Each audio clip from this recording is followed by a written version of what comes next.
Sports Talk Daily with Andrew Hustler Paterson and Michael Remis. Hey, what's up, everyone? Happy Friday. Happy Valentine's Day as well. Welcome to Winnipeg Sports Talk. Huss and Reem with you. We got a banger today. Cannot wait for the weekend. Tomorrow night, Canada, USA in Montreal in the Four Nations. And then all next week, broadcasting from Boston for the Four Nations. And fingers crossed, we'll have a second game between Canada and the United States next Thursday at the TD Garden. We will break down Connor Hellebuyck and Kyle Connor and Team USA's big win over the Finns last night and get ready for the doubleheader tomorrow. The two great rivalries in international hockey, starting off with Finland and Sweden, and then tomorrow night, Bell Center, Canada, USA, for a stranglehold on first place in this short Four Nations tournament. John Matisz, our pal from The Score, is in Montreal covering the event. He's going to join us first up today. And then live on location, none other than Ken Wiebe. I believe Kenny is somewhere in Mexico, but his takes do not take vacation. So Ken is going to join us. I know he's been following this event. We'll kind of get into some Jets at the break talk as well. But I think a lot of it, like everybody's hockey conversations right now, are all on the Four Nations tournament as opposed to what's coming up. Although there was some interesting trade scuttlebutt, and at least just some options offered up by Frank Saravelli, a trade that I think, that many Jet fans would sign up for. So we'll get to that as well. Hear a little bit from Connor Hellebuyck, who let in one and then shut the door the rest of the way.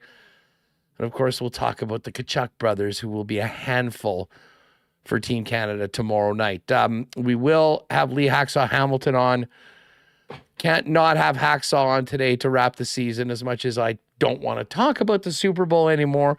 But we've had some hiring, some interesting stuff heading into the offseason. So we'll do the NFL notebook. And I know Hacksaw will be paying attention to these hockey games, and he'll have some takes on that. And then, of course, it is Friday. We will be doing the marbles to finish off the show in and around 3 o'clock. So make sure you're with us live on YouTube. A few minutes, we'll let you know if you've missed shows earlier this week about how we're teaming up with the Health Sciences Center Foundation for their Fund a Need campaign with some amazing options in the live auction right now. There's a link in the description, including heading out with me to Aikens Lake for 3 days. We'll also get you details and how many seats we've got left for our whiskey event on February 27th with Maker's Mark and the Maker's Mark Masterclass at the Manitoba Sports Hall of Fame on February 27th. But do want to thank our friends at Coolbet. Cannot wait to be out with the Coolbet gang next week in Boston for the Four Nations. Of course, Princess Auto. Shout out to Terry and the gang at St. Vital Dental. Rollies Transfer, Manitoba Battery, F Apparel, Wallace & Wallace, fansfirst.ca, Little Brown Jug, the Winnipeg Jets, Royal Sports, and Boston Pizza. And don't forget, today, Heart-Shaped Pizza Day.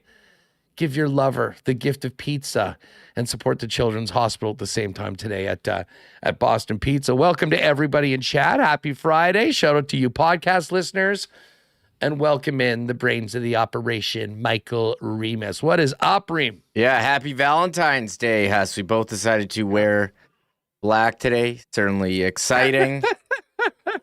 Lovely. So, yeah, it's a great day, and I've got Four Nations fever as I'm, shaking in anticipation for this Canada-US game. I don't think I'm Elliot Friedman level. Said on the 32 Thoughts podcast today that his nipples were hard in anticipation. I don't think I'm there yet, Huss. Maybe tomorrow night I can get there.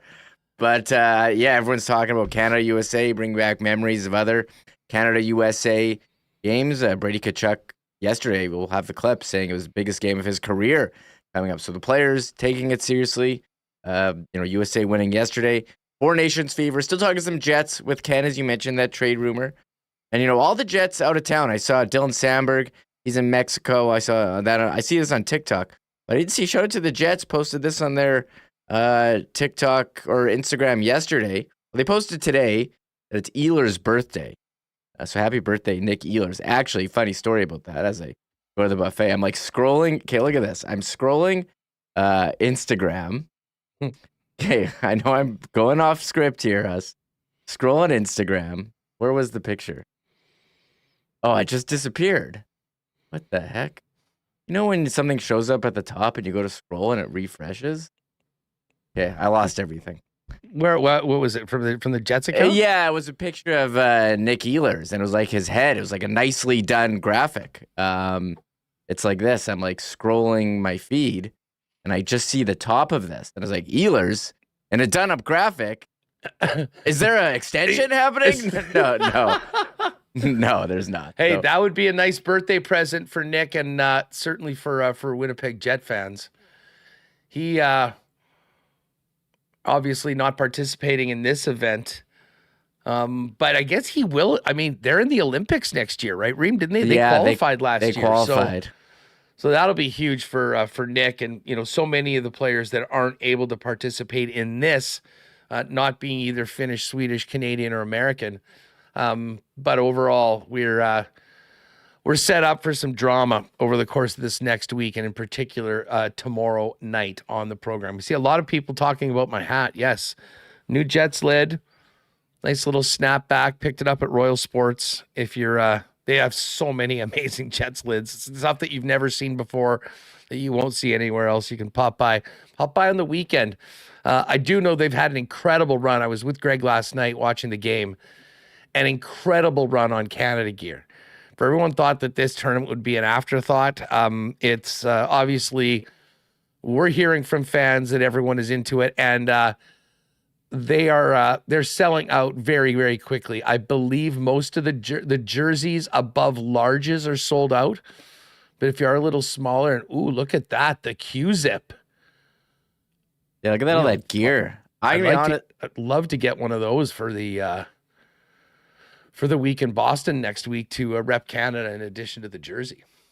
I remember the gear from the World Cup went on sale very quickly, and you could get discounts. I don't know if because the jerseys were not as like the Canada jersey for the World Cup was like not as nice as these, and maybe we were spoiled last. We had the 2014 Canada one. We were just so used to Canada winning us. There wasn't the buzz now that you've had the time away from this.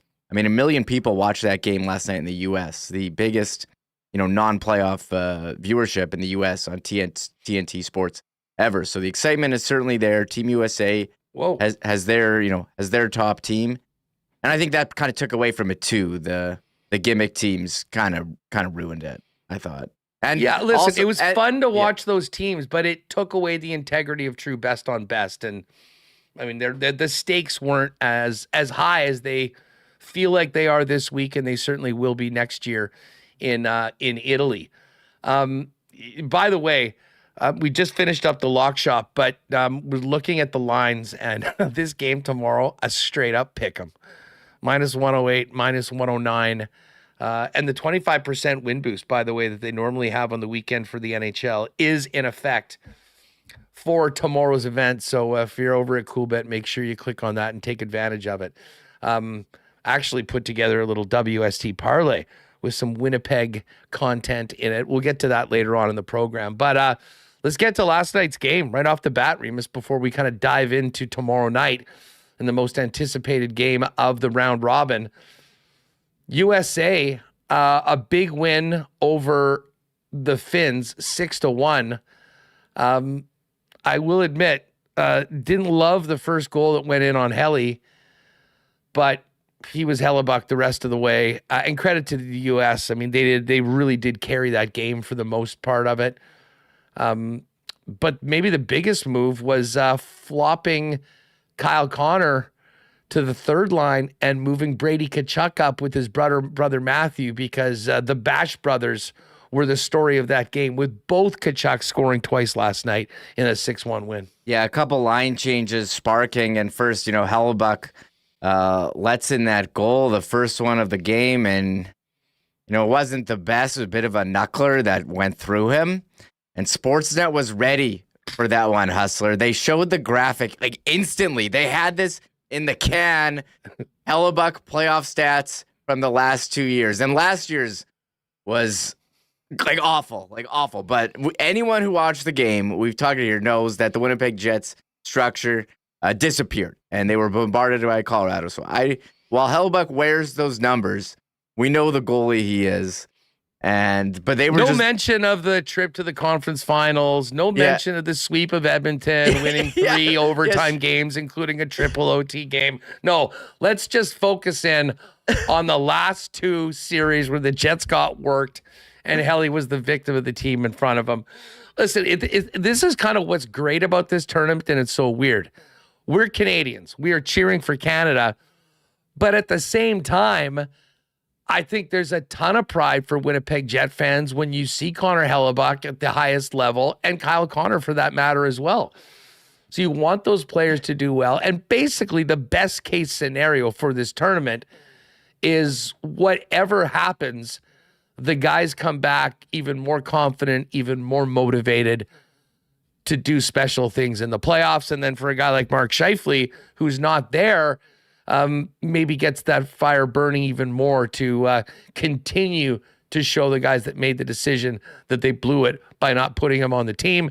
And as I said a number of times, for Mark, who desperately wants to represent Canada in best on best action, the best thing that he can do for next year's Olympic Games is continue having the monster season that he is having, and most importantly, have a nice long playoff run and remind everybody that he was a guy that scored 14 goals in 17 games in the 2017-18 playoffs, a guy that could be counted on. And that playoff pedigree and playoff performance this year will no doubt have a big role in shaping the hierarchy of Team Canada for next year, which we all hope that Scheifele will have an opportunity to be a part of. Yeah, I mean, I was watching the game seeing like, oh no, I don't want Hellebuck to get lit up here and let in a bunch of bad goals and come back to the Jets, not feeling great about the game. And Kyle Connor, he was started on that top line with Hughes and Matthew Tkachuk, but you kind of figured they were going to have to go to the Tkachuk bros on a line at some point, and that really changed the tide for them. That and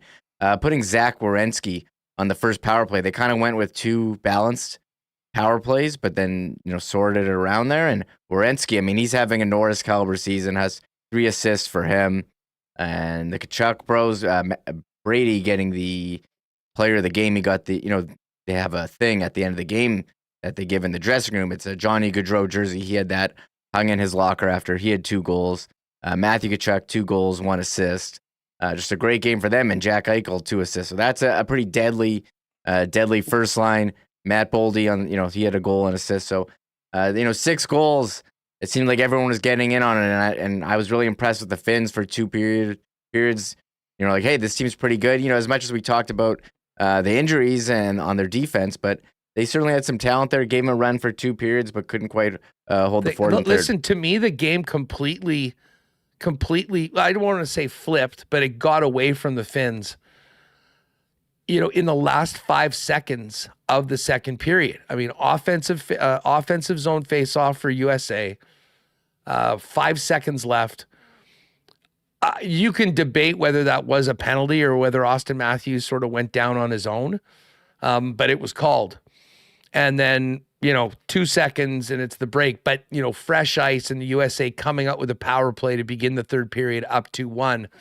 They score almost immediately and then score again 15 seconds later. And at that point, it was basically done. But, even going into the room after the second period, the Finns were definitely hanging in there. But I think what we saw, Remis, was, over 60 minutes, a team like the United States with the firepower that they're throwing against an undermanned Finnish team, at a certain point, the dam was going to break, and it broke earlier in the third period, and the U.S. didn't look back. But, I mean, as we get ready for this game tomorrow night, it's impossible not to focus. I mean, listen, Matthews looked amazing with Jack Hughes. Eichel had a strong game. But, man, those Tkachuk brothers, they are such unicorns, and unlike any really other players in the tournament, in that they're super elite, talented offensive players, also with an edge to them more so than just about anybody in that category. And listen, we're going to be looking and leaning on McDavid and Nate McKinnon to sort of put the Canadian team on their backs at times.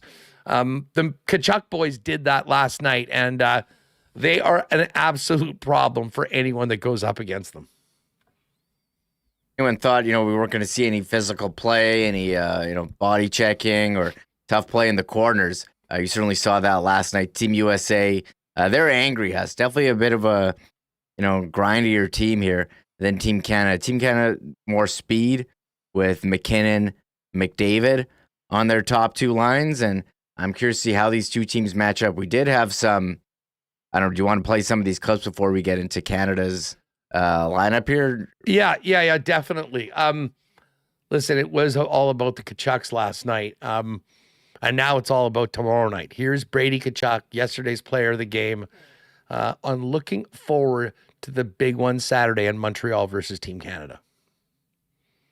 Yeah, well, I think it's going to be the biggest game that I've ever played in my career, so I'm really looking forward to that. And just, there's a big build-up to it. And U.S. versus Canada, it's bigger than just the guys on the ice. It's so many people past, present, and future down the road that it's just so excited for it. So, yeah, I think we've been talking about that game especially, and really excited to experience it. And it's going to be a long couple of days until it happens, but the excitement's going to be an all-time high. I can't say I'm surprised, Reem, but if you needed any convincing as to how the players are approaching this tournament, hearing Brady Tkachuk say that Saturday night is going to be the biggest game of his life, I think tells you all you need to know. Yeah, for him, he's never played in the Stanley Cup playoffs. I mean, his brother Matthew, Cup champion with Florida last year, but Brady, he hasn't had that opportunity.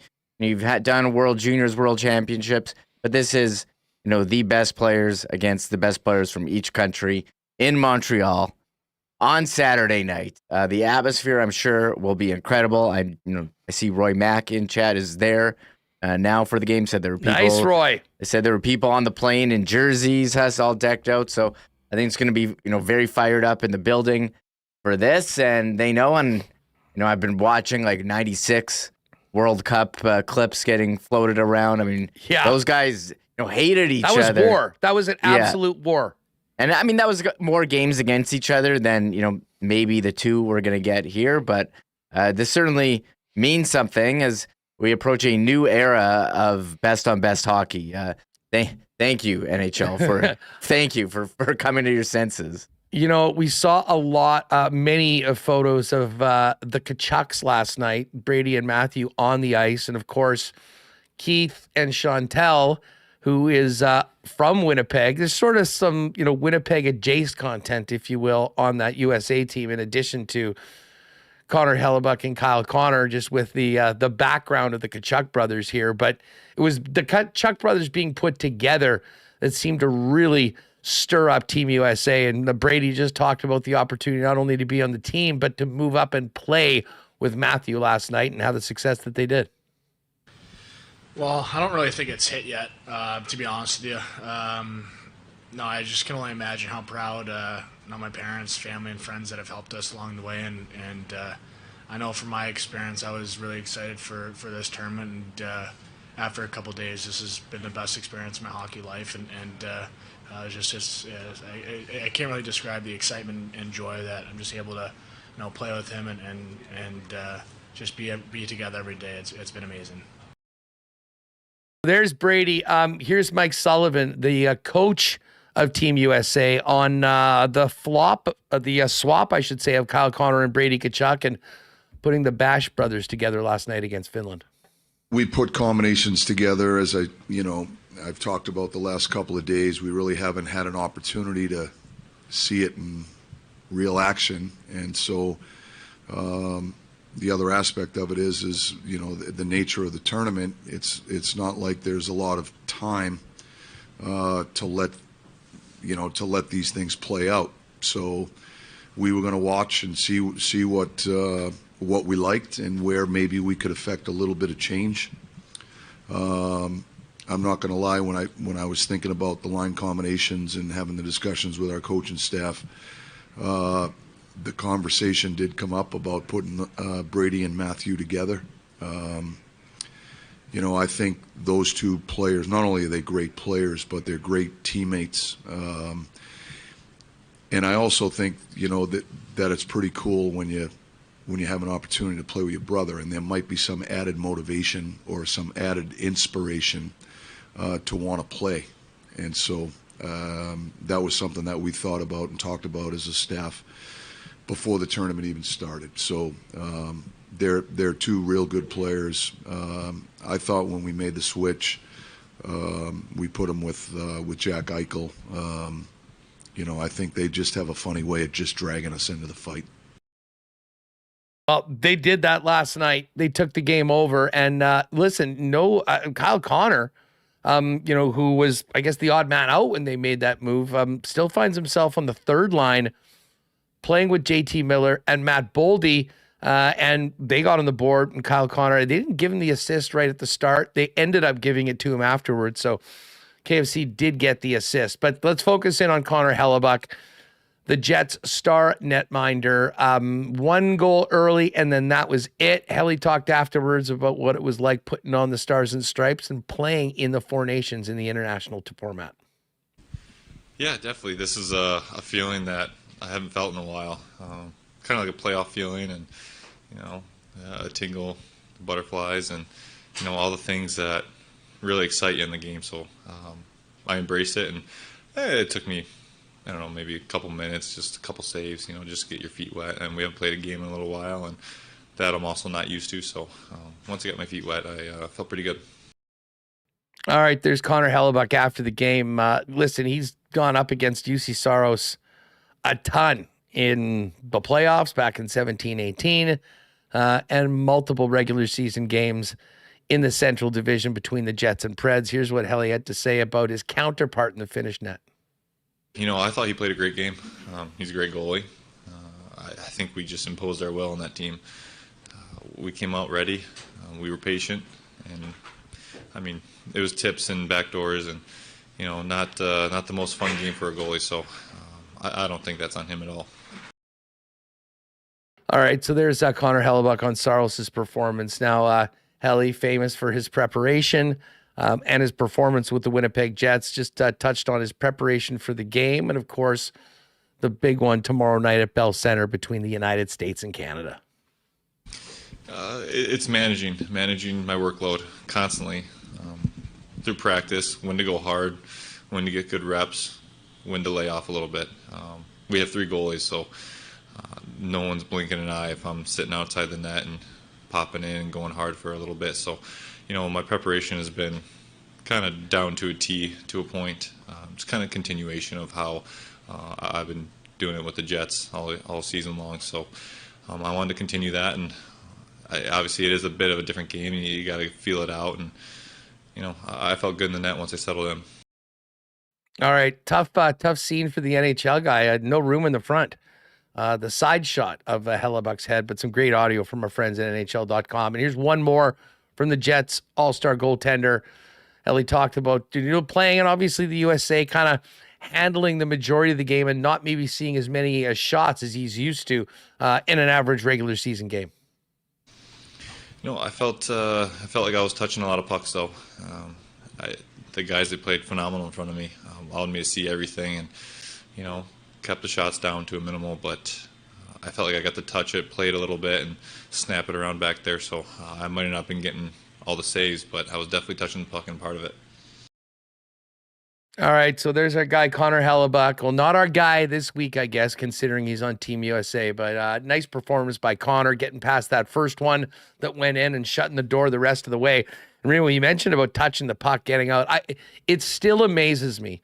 And we talk about this in the stands at Jet games all the time, about how much Connor Hellebuyck has improved handling the puck over the last few years. And that is the sign of the great ones. Identify some perceived weaknesses or areas that maybe are not strengths and work like hell on them and make them better. And it honestly is night and day when Hellebuyck comes out to play the puck as opposed to the nervous moments, despite the brilliance of stopping pucks, the nervous moments that many Jet fans had when he was out of his crease handling the puck a few years ago.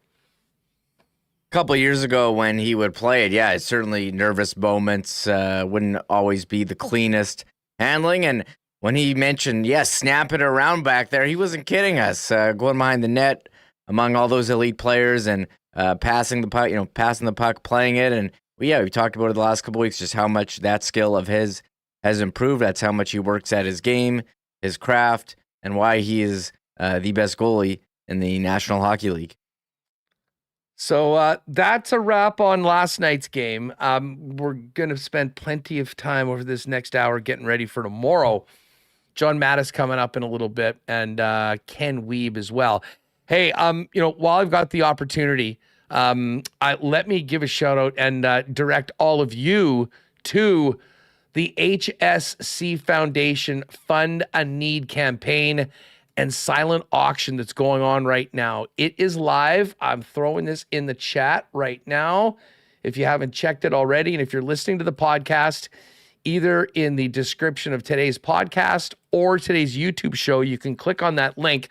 There's some amazing things up for grabs, especially for sports fans. A couple Jets game experiences, a trip to Green Bay for 4 to see the Packers at Lambeau Field, and the one that I'm most looking forward to, hosting the auction winner out at incredible Aikens Lake Wilderness Lodge for 3 amazing days of fishing and good times at Aikens Lake coming up this summer. So get on over to that. The retail value of that Aikens package is about $7,600.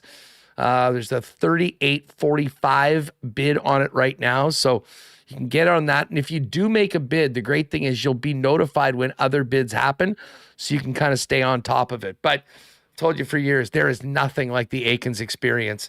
It is my favorite 3 or 4 days of the year. And to be able to do it with winners from Winnipeg Sports Talk, helping out the HSC Foundation, is a great opportunity. And of course, if you're able to make a donation, even if you're not bidding on any of the things, we'd appreciate that. It's all going to new equipment for the emergency department, which we know is incredibly stressed right now down at the Health Sciences Center. So hit that link, check out everything in the auction. And if you want to have a great time with me fishing at Aikens Lake this summer, jump on it and make a bid on the silent auction item number 18, our trip to Aikens Lake for the HSC Foundation. We'll tell you more about that next week. And again, if you get a bid in, remind it, next Saturday, which is the night of their gala dinner, 10 p.m. is the final cutoff for bids for everything at the silent auction. We should also mention to you, gang, if you haven't got tickets for the Maker's Mark Masterclass, you're going to want to do that right now, Remis. Great response last year to the event, which sold out. And in the first few days this week, a bunch of the tickets have been snapped up, and we're more than 50% sold already, not even 4 days into having them available. Yeah, more than 50% sold, and such a great event. I'll say the charcuterie board alone. I forget about the whiskey, but is worth it. But great, it's a great time, great venue at the Manitoba Sports Hall of Fame. The memorabilia there, you get to walk around and look at it. So cool. And also watching the Jets take on Nashville on their projector screen. Very nicely done there. So I'm looking forward to this again. Seeing everyone. Should be a great night, and hope we can see as many as we can. Still, still some tickets available, but yes, more than half have sold. Link in the description for that as well. The tickets are $50. We'll have the big screen on with the Jets and Nashville Predators that night. And again, a small, pretty exclusive event with less than 20 tickets left right now. So if you are into whiskey, we're going to be getting a great schooling on bourbons from the Maker's Mark Master as part of the Winnipeg Whiskey Festival. So we look forward to hopefully seeing you February 27th. Jump on those tickets before they're gone. All right, Weber's warming up in the bullpen. We'll get him in right away. I do want to thank our friends at Rolly's Transfer for their great support of WST. Folks, if you got a move coming up this year, Use our friends at Rollies, family owned and operated for over 60 years and the most trusted name in moving in Manitoba. Head on over to their website at rollies.com. Find out all about their great services. But they're all over Southern Manitoba on a daily basis, which means flexible routes, timing, and great rates. Click on Request an Estimate at the top right corner. Let our friends at Rollies know first off that you're a WST listener by putting WST in the promo code for a special discount for moving services and moving supplies. And then let them know when and where you're moving and what needs to be moved. And the friendly staff at Rollies will turn it around real quick with an estimate and get you locked in for the white glove treatment from the most trusted name in moving in Manitoba. For your next move, make it Rollies. Find out more or request an estimate today online at rollies.com. You know, I have a huge welcome this week to one of our newest sponsors, St. Vital Dental Center. And a shout out to my pal, Dr. Terry over there. Big supporter of golf. In fact, we're going to be doing something with them as the sponsors of the Manitoba Match Play. But what you need to know is that if you've been negligent on getting in to see the dentist, take it from me, don't leave it too long because it's going to bite you at some point. And the St. Vital Dental Center has been around for decades. Beautiful new location in the last few years at 167 St. Anne's with free parking in the background and services from top to bottom for pediatric tooth care all the way up to seniors. And they do everything that you'd normally know. I mean, crowns, dentures. They also do dental implants, which is a fascinating and incredible application in dentistry that can provide foundation for a number of different tooth loss problems. So if you're interested in finding out more about that, they've got it as well. But listen, St. Vital Dental Center is there for you. 167 St. Anne's Road, as I mentioned, free parking in the back and amazing staff. 233-5164 if you'd like to make an appointment or check them out online at stvitaldental.ca. And I always love it this time of year when we get great comments from people supporting our sponsors. And I got to give a shout out to Sharvy3689 who commented this yesterday after a visit to Manitoba Battery. I've ignored Huss's advice to proactively get my battery for my car checked. So today I had to stay home because my car was frozen solid for the second time in this cold snap. But I called up Manitoba Battery and they dropped off a new one like an hour and a half later, plugged her in and away I went. Just wanted to give a shout out to the WST sponsor. I've heard so many of those great experiences with Manitoba Battery. For all your battery needs, you'll be shopping local. You'll get the best prices in town.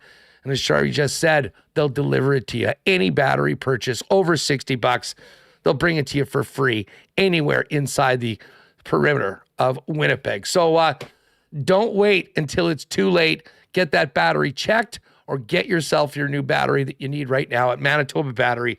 2 locations and online, manitobabattery.com. All right, let's welcome in a vacationing Ken Wiebe, but the takes never take a vacation. Wiebe, how are you doing? I love the fact that you dropped the pink shirt for the ladies on Valentine's Day today. Great background as well. How are you? Huss, great to be with you. Just about had our first tarps off edition of Winnipeg Sports Talk, but figured better keep it PG here for the show. But yeah, love is in the air. A little happy Valentine's to everyone. Greetings or hola, I should say, from Puerto Morales in Mexico here. Life is good. Enjoying the sounds of the ocean, and just quickly hopped in the pool to keep the glow flowing here, Huss. But definitely had a good watch of the Canada game the other day. Was not able to check out any of the USA, so I know you had Helly talking now, so I can't weigh in other than knowing the Kachucks were red hot, but definitely watched a good chunk of the Canada game and was quite impressed by what we saw there by most players in the lineup. Fun event, and as someone who thinks glowingly of being a 12-year-old kid during this 87 Canada Cup, couldn't help but think this has got to be this sort of similar feelings for the likes of Sidney Crosby, Nathan McKinnon, Connor McDavid, all of these guys. To me, this was this was the first, grouping of Gretzky, Messier, Lemieux, Howard Chuck. I couldn't. You can't not look at the parallels between those two times, Huss, and think about how lucky we are that international hockey's back. I know some people were skeptical going in, but man, I'm not sure how many of those same people were feeling skeptical after Mario Lemieux stepped onto the ice to the roar of the crowd and basically waved Sid over, said, "Come on, get! I'm tired of being cheered here. Get over here." And then watching Crosby just put on an absolute clinic. Huss, I mean, that. One of my fondest, outside of covering the Stanley Cup final in 2022, I mean, one of my fondest reporting moments is that 2005 World Junior team that trained in Winnipeg and Gimli before going to Grand Forks and winning a gold medal. And that was our first in-person viewing of Sid the Kid. And Sid actually was a kid at 17, rather than 37, still being the best player on the ice, 20 years later after 20 NHL seasons. But man, if you can't get fired up watching hockey, I don't think you love hockey. I'm just going to leave it right there, Huss. I know we'll dig deeper, but I'm going to step back a little bit from the buffet. But that, man, I just, if the hair is not standing up in your arms when you see even everything from the tragically hip tease and the opening to, the ceremony to the game. I mean, come on. I was wondering whether you were able to see the Sportsnet broadcast or the ESPN. I mean, I had intro, the TNT, yeah, but I did see it after. The intro was Goosebump City. And then, I mean, the visuals inside that arena, we spent a lot of time talking about it yesterday. I mean, as cool of an environment I think I've maybe ever seen before a game. And for the few people that, were like, oh, whatever, maybe I'll check it out. Or, I mean, it didn't take very long. And yesterday was hilarious because I was giving it, kind of having some fun with the people that said, oh, it's going to be a glorified all-star game. There was a lot of mea culpas in the chat. I think everyone's all in. And all it took was one game to realize, oh, my God, this is as good as it gets if you're a hockey fan. Now, I know you are in pink. It is Valentine's Day. I hope you do all of your Lance Romance gig tonight. And you'll find a place to be locked and loaded for that game tomorrow. I honestly think, Ken, that in addition to the political climate right now between these two countries, it already would have been stoked up big time.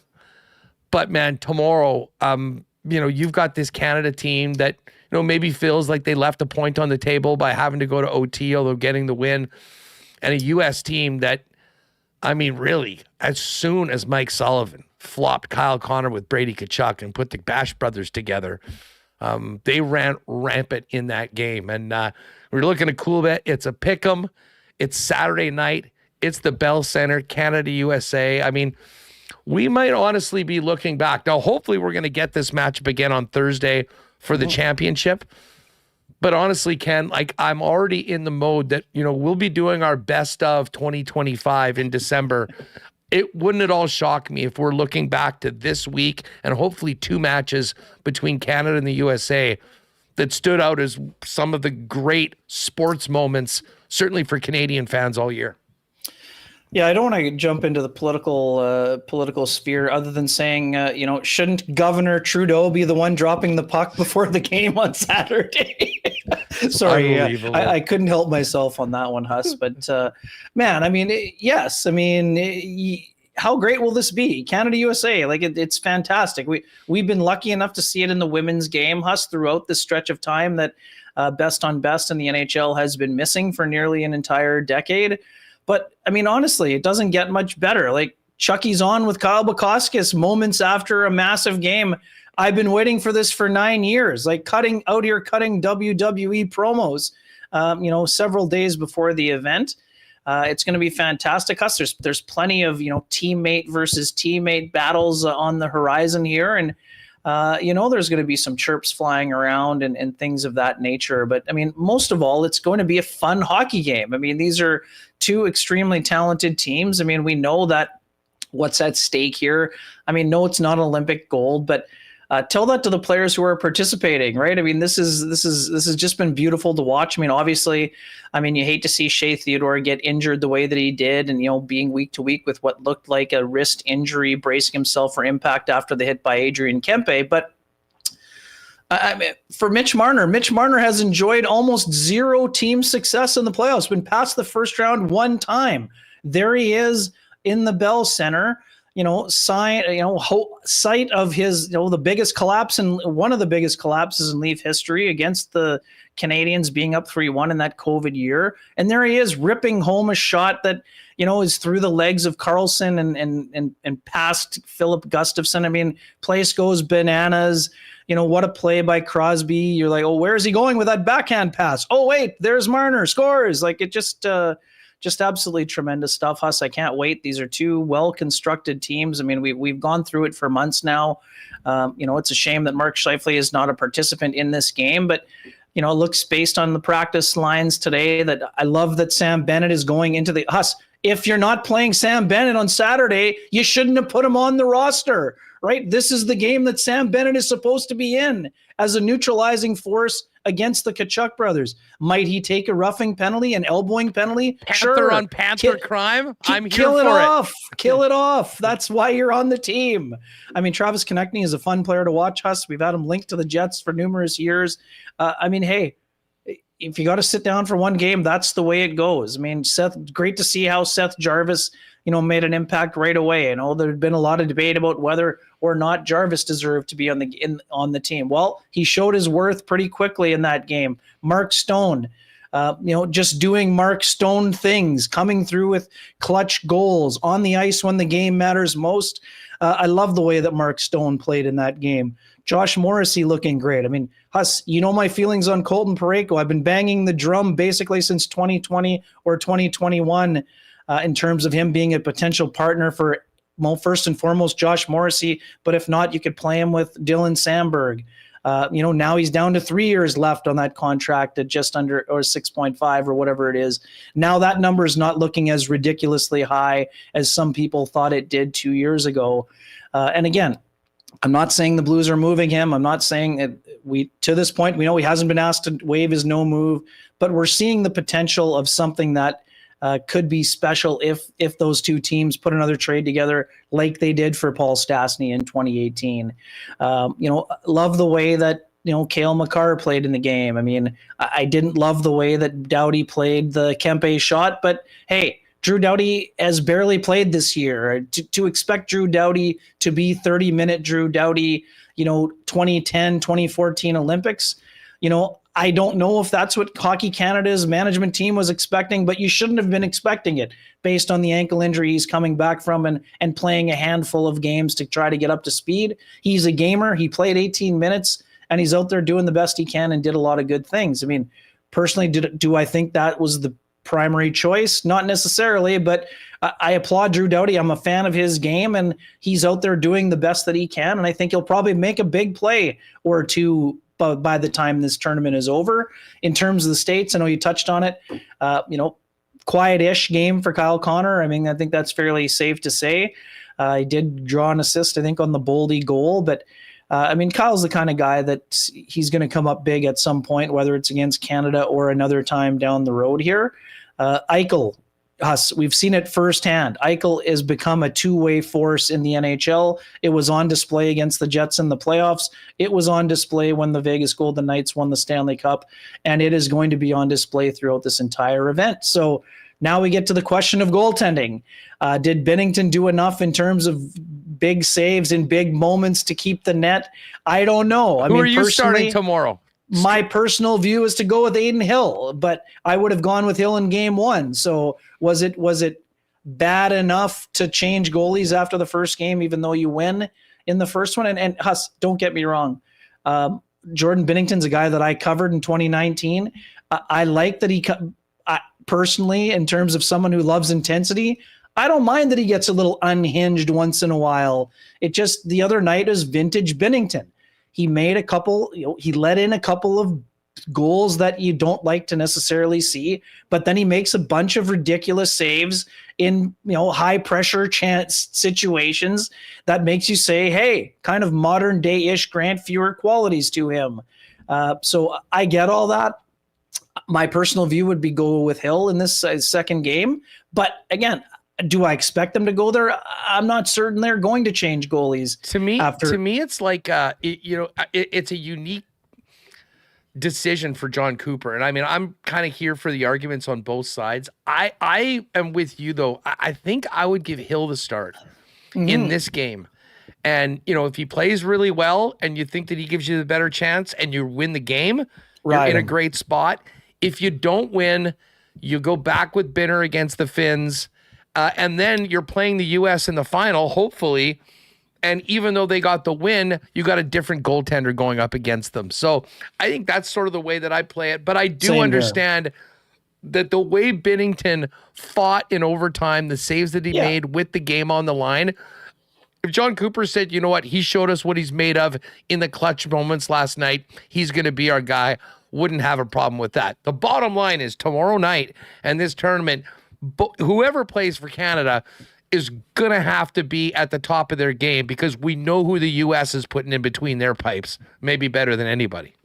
Yeah, no doubt. And yeah, I mean, I get it. The first goal in Hellebuyck, not great. I mean, the angle that I saw in the limited small screen that I was watching on, I still think the puck maybe clipped the defender there and changed direction. I still think he had time to maybe react and make the save. It just looks bad because it kind of rolls in off his body.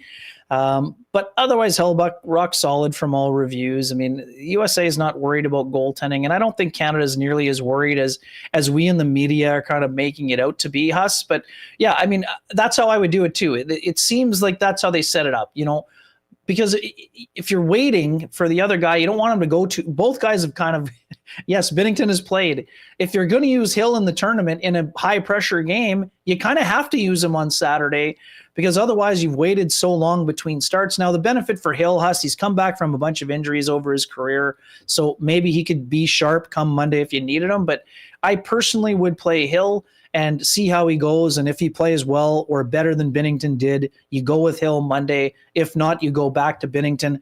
I mean, Binnington isn't the kind of guy who's going to get his nose bent out of joint if they go to Hill in game 2 just to say, oh, well, you can't go back to Binnington now. His feelings are hurt. Give me a break. Like, this is pro sports. This isn't a guy who's going to quit. This guy was in the ECHL before he won the Stanley Cup. I don't think that turning to the other goalie who you are basically on par with is going to have any negative effects on his demeanor or well-being. So I would go to Hill, but we'll see how it plays out. Humongous. I know I mentioned the two Manitobans earlier, two of the Manitobans have played. I love the fact that Travis Sanheim from Elkhorn is going to draw in. And again, maybe he would have anyway, but Travis is having an exceptional season, Huss, for the Philadelphia Flyers. This is a well-deserved opportunity, and I think he goes in and it's a seamless transition for him. I mean, basically, based on how the pairings have been going, looked like Parayko stayed. With Morrissey, yes, I think Makar maybe skipped the practice, but I would expect Sanheim to be in there beside Doughty, and you play that third pairing and see how it goes, and you're confident with both players, I think. Yeah, just an update on that. There was a lot of talk about Harley and whether he'd be able to meet the team, whether he had to just be sequestered in Boston. With Makar missing the practice today, and Travis Konechny basically skated in his spot to keep those other pairings the same. Yeah. They've allowed Harley to join Canada. We expect Cale Makar to play. And listen, that 6th defenseman spot, if it happened that Harley had to go in, I mean, it wouldn't be ideal for Canada, but listen, I think when we are talking about this game after tomorrow, we're going to be talking about the big dogs, not necessarily the third defense pairing. Hey, the lines today, there is a little bit of a change. John Cooper's putting his Lightning boys all together. I like it. Cirelli, Hagel, and Point are the new third line. And Bennett is coming in, as we mentioned. He's going to be centering the fourth line. And there's a lot of grit on that line and nasty, with Jarvis, Brad Marchand, and Sam Bennett. Wouldn't be surprised if that line maybe plays a little bit more, particularly considering dealing with the Tkachuks. But up front, we haven't changed anything. It's Crosby, McKinnon, Stone, and I wouldn't touch that line. No. Interested, though, what you think about the top line. And, if things don't go well early on, might we see a move of either Reinhart or Mitch Marner on McDavid's wings? Yeah, I mean, quite frankly, I didn't love the way the line played at 5-on-5 during the game. I think that's pretty fair. There were a couple of McDavid wow moments for sure. Didn't see a ton of cohesion with Marner and Reinhart on that line. Quite frankly, Brandon Hagel, I liked his game. Huss, I know they were the fourth line the other night in some regards, the Cirelli line. I believe they were on for 2 goals. I mean, Cirelli did have a big shot block later on. I didn't like the scramble play that led to the backdoor goal necessarily. Seemed like a little bit of, just a mishmash of, malfunction at the junction kind of thing after Cirelli lost the draw. But again, I love the way Hagel played. Huss, one of the best chances in overtime that was not a goal scored by Marner was provided by Brandon Hagel. As you know, I had Hagel on this team from the beginning. I love the way that he plays. I could easily see Hagel getting a promotion up beside McDavid. Maybe you move Reinhart to the right-hand side of that wing where he's maybe a little bit more comfortable. Huss, you could also see Braden Point be up with McDavid as well. I think he's a really smart player, really good vision. But having said all that, Huss, I didn't love Sean and I were texting about this. I'm a huge Braden Point guy in terms of how he played. I've seen him at his best, but I didn't particularly think he had a strong game the other night. So, maybe that's your line mates. Maybe it's just a rare off night for the player. But I like the fact that Cooper is going with the all Tampa line. And I love the fact that he's putting Bennett in at center. It's where he excels. He can play on the wing, but he's at his best when he's, skating through the middle of the ice, using his vision. And also he's such a great forechecker, Huss. And even without Quinn Hughes on that Team USA blue line, the Team Canada will have to be hard on the forecheck in that game. That's where you're going to lean on guys like Hagel, who absolutely wallpapered. I think it was Carlson on that one D-to-D play. You're going to see Bennett physical. You're going to see Marchand physical. I love the way that Marchand played. I know obviously it's an empty net tap in, but he had great jump in the game, kind of playing with a little bit of extra spice and extra fire. And Huss, I mean, not in the game in Boston because they practice at their practice rink, but spoke with Brad Marchand when they were through Winnipeg. He was so excited to be in this event, have the opportunity to play with McDavid and with Crosby and with, all the big stars here with McKinnon. Love the way that Nate McKinnon played in that game, Huss. I mean, absolutely, picture perfect opening goal with everyone that. Everyone in Edmonton thinks he's a puck hog. He won't pass in overtime. Yeah, I saw some of those tweets, Huss. They made me chuckle. I believe it was Arif Dean, maybe one of the Avalanche beat writers. It was either Arif or one of the other gentlemen from the Denver Gazette, pointing out so aptly that McKinnon on right up there with assists this year. So basically, he's in Draisaitl McDavid territory with the Apples. So, but again, we've seen when Nate often shoots in those situations. That's because guess what? When he goes full Roadrunner mode, no one is beside him on those Oiler 2 fans were just completely offended that he didn't defer to McDavid, who wasn't in a particularly good position to take the pass. But I mean, listen, it was about Sid on the game one. For me, it's going to be about those 2 guys, McKinnon and McDavid. I mean, those guys need to step up and be the best players on the ice for Canada. If they're going to get by, I think the greater depth right now that USA is coming. Ken, listen, I want to hit you with this. John Matisz is coming up in a couple minutes. Why not question of the day for Waverly, for not Autocorp over at Waverly and McGillivray? You mentioned Colton Parayko. When it comes to additions for the Jets on the blue line, what would you prefer? Parayko or Jamie Alexiak? Alexiak has 1 more year on his deal as opposed to the 3 for Parayko. And considering the players, their age, and their contracts, how would you compare the compensation that it would cost to get either of those guys in your mind? Yeah, it's a great question. I mean, St. Louis has a defense core that Doug Armstrong is trying to kind of revamp on the fly. And again, I don't think that Parayko would be his first choice to move out. But I do think that, under the right circumstances, it could work. I'm not concerned, and I wasn't concerned 3 years ago or 2 years ago, Huss, with Parayko's term.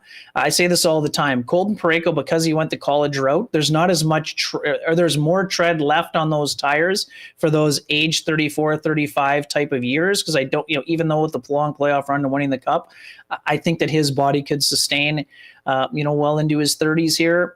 Jamie Alexiak's a guy we know the Jets have been interested in the past. I've banged the drum for him as well. I think that both are capable players. I would just say the Jets' right side probably is not as deep as the left side. And again, that's with all due respect to Dylan DeMello and Neil Pionk, but we don't know if Neil Pionk is here beyond this year. So if the Jets can get Parayko, I think it would stabilize the right side, in the event, or unlikely or not, that Pionk hits the open market. Then you still have DeMello and Parayko on the right side. And on the left side, you have Morrissey and Sandberg. And then however else you want to fill it out. So for me, it would be a slight edge to Parayko, even though Alexiak, I think, is still a guy that would have a lot of value, though his value now is as a third pairing guy that if you needed to, if there's an injury or something, you could put him into the top four. But right now, Alexiak is more of a third pairing guy, and that's the Jets are looking to upgrade their third pairing. Well, I mean, to me, there's a little bit more upside for Parayko. Listen, they want to, they love 6'7". Well, guess what? Yep. Jamie Alexiak is 6'7", yes. And actually brings a far higher consistent level of nasty to his game than the 6'7" guy that they have right now. So, I would have time for either of those acquisitions. And hey, real quick, because we got to go because John's jumping on. But Frank Saravelli today, I saw it, in his piece. What do you think about this? How fast do the Jets say yes to this? Frank's projected trade, the Jets get Brock Nelson in exchange for their first rounder, Rasmus Kupari, and a third round pick in 2026 with 50% retained. I would have a feeling if that was on the table for Kevin Cheveldayoff, he's in. Yeah, I would say that too, Huss. I mean, Nelson's a guy who has a lot of upside for that 2C job. Yes, he's a pending UFA and probably a rental, but he's from Warroad, Minnesota. He played at UND. You never know if you could try to convince him to stick around, but Nelson would fit the mold of the type of player the Jets would be looking at. But just the way that the Islanders have kind of got hot lately, I don't know that Lou is going to sell. That would be the only issue there. I think in terms of the package, it would be fair compensation. I think that, Kupari's having a good year. He would make sense for what the Islanders are trying to do. Young, controllable forward with upside. He's got speed and some offensive ability there, some untapped potential. They may have to throw in something else. I'm not sure if that's enough, frankly, Huss. There might have to be a prospect in there as well. But yeah, I mean, Nelson would certainly make a lot of sense. And some folks were asking why the retention on Nelson. Well, the reason for the retention, the Jets have the space, but if you want to go out and get a defenseman also, if you have 50% retention, you could also go out and still get Alexiak or Colton Parayko, which again, if the Jets are going to make two moves, which we think that they are, that would make sense. And that's why you got to throw in that third rounder for the retention purposes. So, if the Jets added Brock Nelson and Colton Parayko and or Jamie Alexiak, I would say they would be pretty well situated for a lengthy run into May and potentially June, Huss. But we'll be talking about that when I return and when you're in Boston, and we'll be happy to turn the stage over to John. I wish I was sitting beside him up in the press box based on, hey, I love being on vacation, and yes, happy Valentine's Day. And it is Stace's birthday, Huss, on Monday. Oh, happy birthday to Stacy. Yeah. Big day coming up. But I was having I got to be honest, I was having a little bit of FOMO for a lot of my friends who are in Montreal. Felt like the Kenny and Rennie show should have been seated beside Winnipeg Sports Talk and many of my pals who are enjoying the event firsthand. But maybe 2028 World Cup of Hockey. Let's start the fundraising, Huss. Let's do it. I'm in for any time you tell me that Canada's best and the USA's best are there. We're going to be there. Listen, have a great rest of the trip, an awesome weekend. Buddy. Make sure you find a good spot for that game tomorrow. It is not to be missed. And I'll look forward to talking to you next week when we're in Beantown for the rest of this tourney. Sounds good, my friend. Have a great show, and cheers to my man Johnny here. Yeah, cheers. John Matisz coming up right away. Thanks, Wiebe. Good stuff as always. All right, yeah, John is coming up. Let me give a quick shout out to our friends at Princess Auto.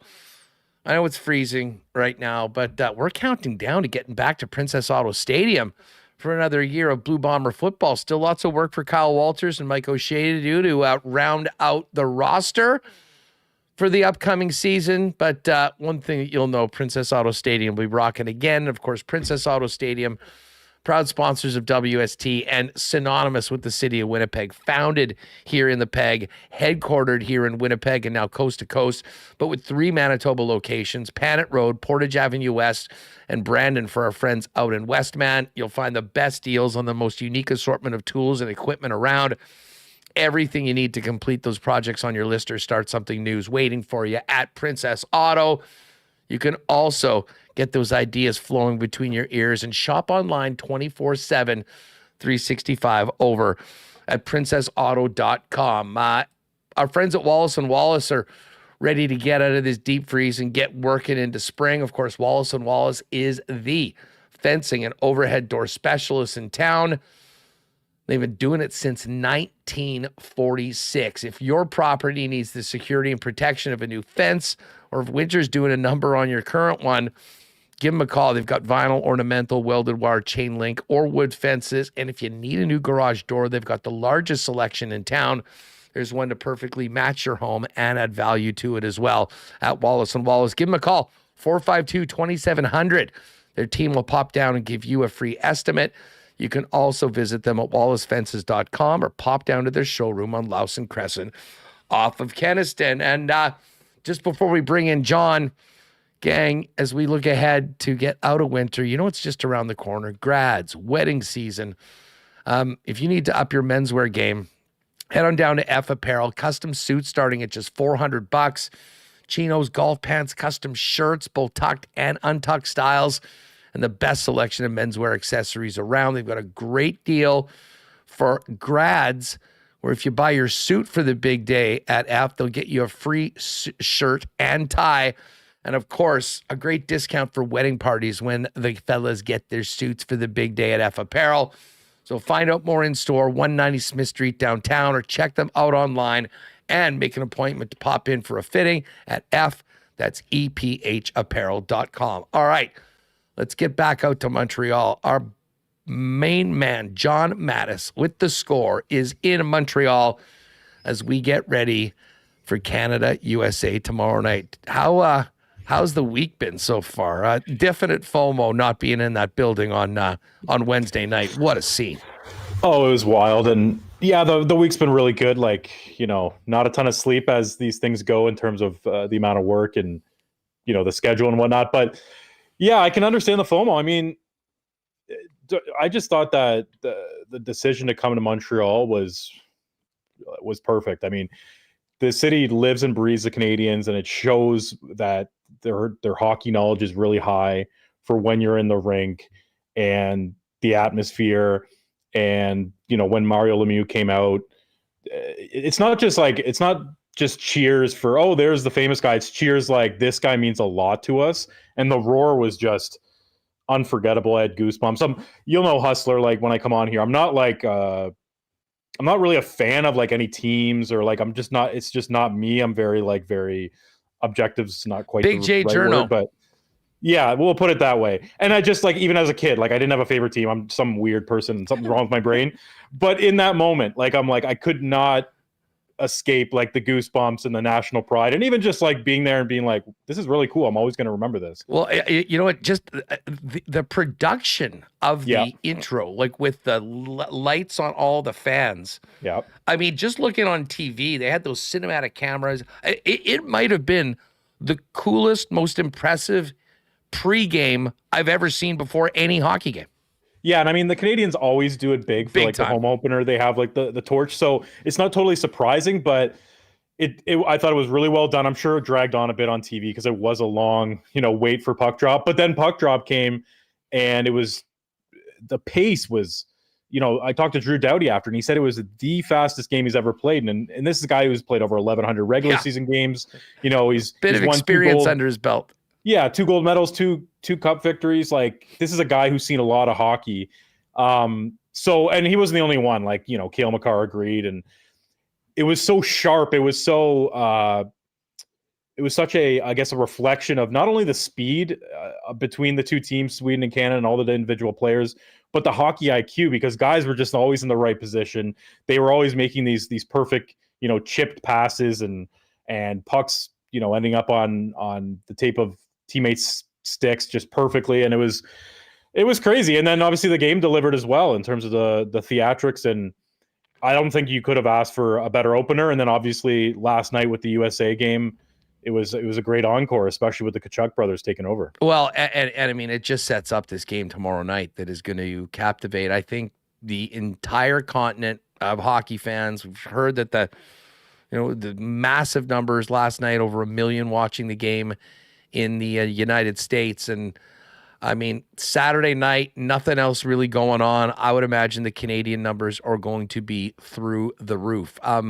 This matchup tomorrow night is a long time coming. Mm-hmm. I mean, we've talked a lot about the great Canada-USA rivalry. And listen, like I like the World Juniors. I'm not, a World Junior hardo, if you will. I mean, I'll always tune into the final, but this is the real deal. I mean, this is the best that our country has to offer against the best of the U.S. And the funny thing, a good portion of this rivalry has sort of been born in the World Juniors, but now you bring it to the biggest stage, Montreal, Saturday night. Like this is a game that I think, we'll remember for a long time. And hopefully we get a rematch on Thursday in Boston, because I think, everyone looking to see how Canada and the USA will do against each other, in high stakes, one game. And then obviously if they're playing for the championship in the final on Thursday, that might be even ratcheted up even more. Yeah, let me bring you into today a little bit. So they kind of had a practice out in a Montreal suburb, and there's something about the intensity of this event that it's not like I didn't expect it to matter to the players, but like it really matters. Like I haven't been to an Olympics, but like the Olympics can't be that far off in terms of how they look at things. Really high intensity at practice. And you just look at that power play. I mean, you've got McKinnon, you've got Crosby, you've got Makar, you've got McDavid, and then Morrissey today, but because of Makar being out. But and it just like it dawns on you that it's such a rarity to see this collection of talent together. And I was just kind of thinking about that when I was watching. And then I look over and there's some guy in an apron, like I guess he worked for the arena, probably works 14-hour days, like just an average Joe. And he had snuck out of his little spot. He came through some private door, took a picture, and he's just looking at it and then goes back, to making lasagna or whatever he was doing, right? And I just feel like everyone who's coming across this Canadian team, coming across this tournament, whether it's on TV or in Montreal, are trying to savor the moment in terms of, like, the game's come so far in the last 8 years. Go back to 2016, the World Cup. Take away the Team North America and Team Europe stuff. Even just the players that were on Canada, US, and the other countries. Like, yes, it was a good collection of players, but the game isn't. It's sped up tremendously over the last 8 years. Guys like McDavid have matured. Matthews has become, the scorer of his generation. The Kirouac brothers have really emerged. Like, you can argue we're in a golden era of the NHL in general, as far as the skill, the way that the game's called. It really, I guess, accentuates the offensive talent in this league. And now we have it set up where the U.S. team has been building to this moment for the last 20 years, and not necessarily intentionally, but more like they create this U.S. national team development program in 1996. And, it takes a while to kind of, build up and be sort of that North Star for elite athletes in the U.S. when they're coming up, because it was just so obscure at one point. But now it's the place to go. And guess what? It's 15 of 23 players on the U.S. team at Four Nations went through the national program in Detroit. And obviously not all at the same time, but there were times when there were as much as 7 or 8 guys under the same roof in Michigan for their teenage years. So it's just crazy how USA hockey has developed over the last 20 years in terms of the investment at the national body level, in terms of places like St. Louis producing, Clayton Keller, who's not on this team, but then you've got the Kirouac brothers, other players. You've got Trocheck and Miller coming from Pittsburgh. Like, these aren't hockey hotbeds. They're not the Michigans or the Massachusetts. You've got obviously Matthews coming from Phoenix. So it's one of those things where so much time passes when we don't have these major events, and in a lot of ways that sucks. But then it sort of makes this Four Nations tournament even more meaningful, or even more of a build up, and then for it to live up to the hype isn't that difficult when you put all that talent on the ice. And this game coming up, it's going to be really hard for it to disappoint, because you saw how the U.S. was playing Finland. Like they are not screwing around in terms of the physicality. No.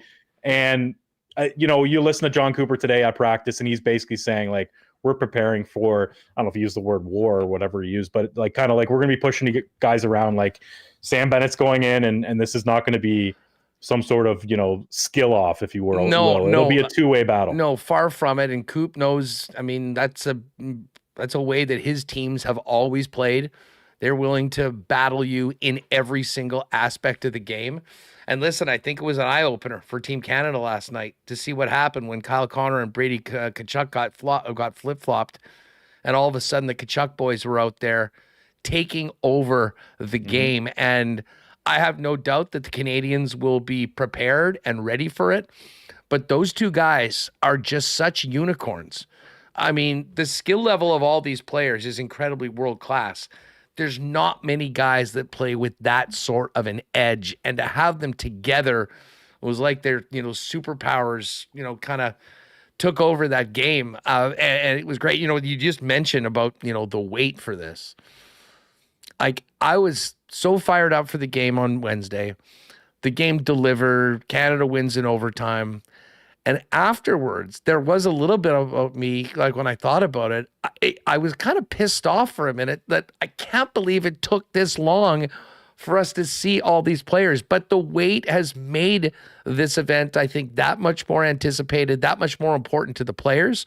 And we're seeing it in the commitment that every single guy wearing their national team's jersey has thrown out so far this year. Take us to practice today.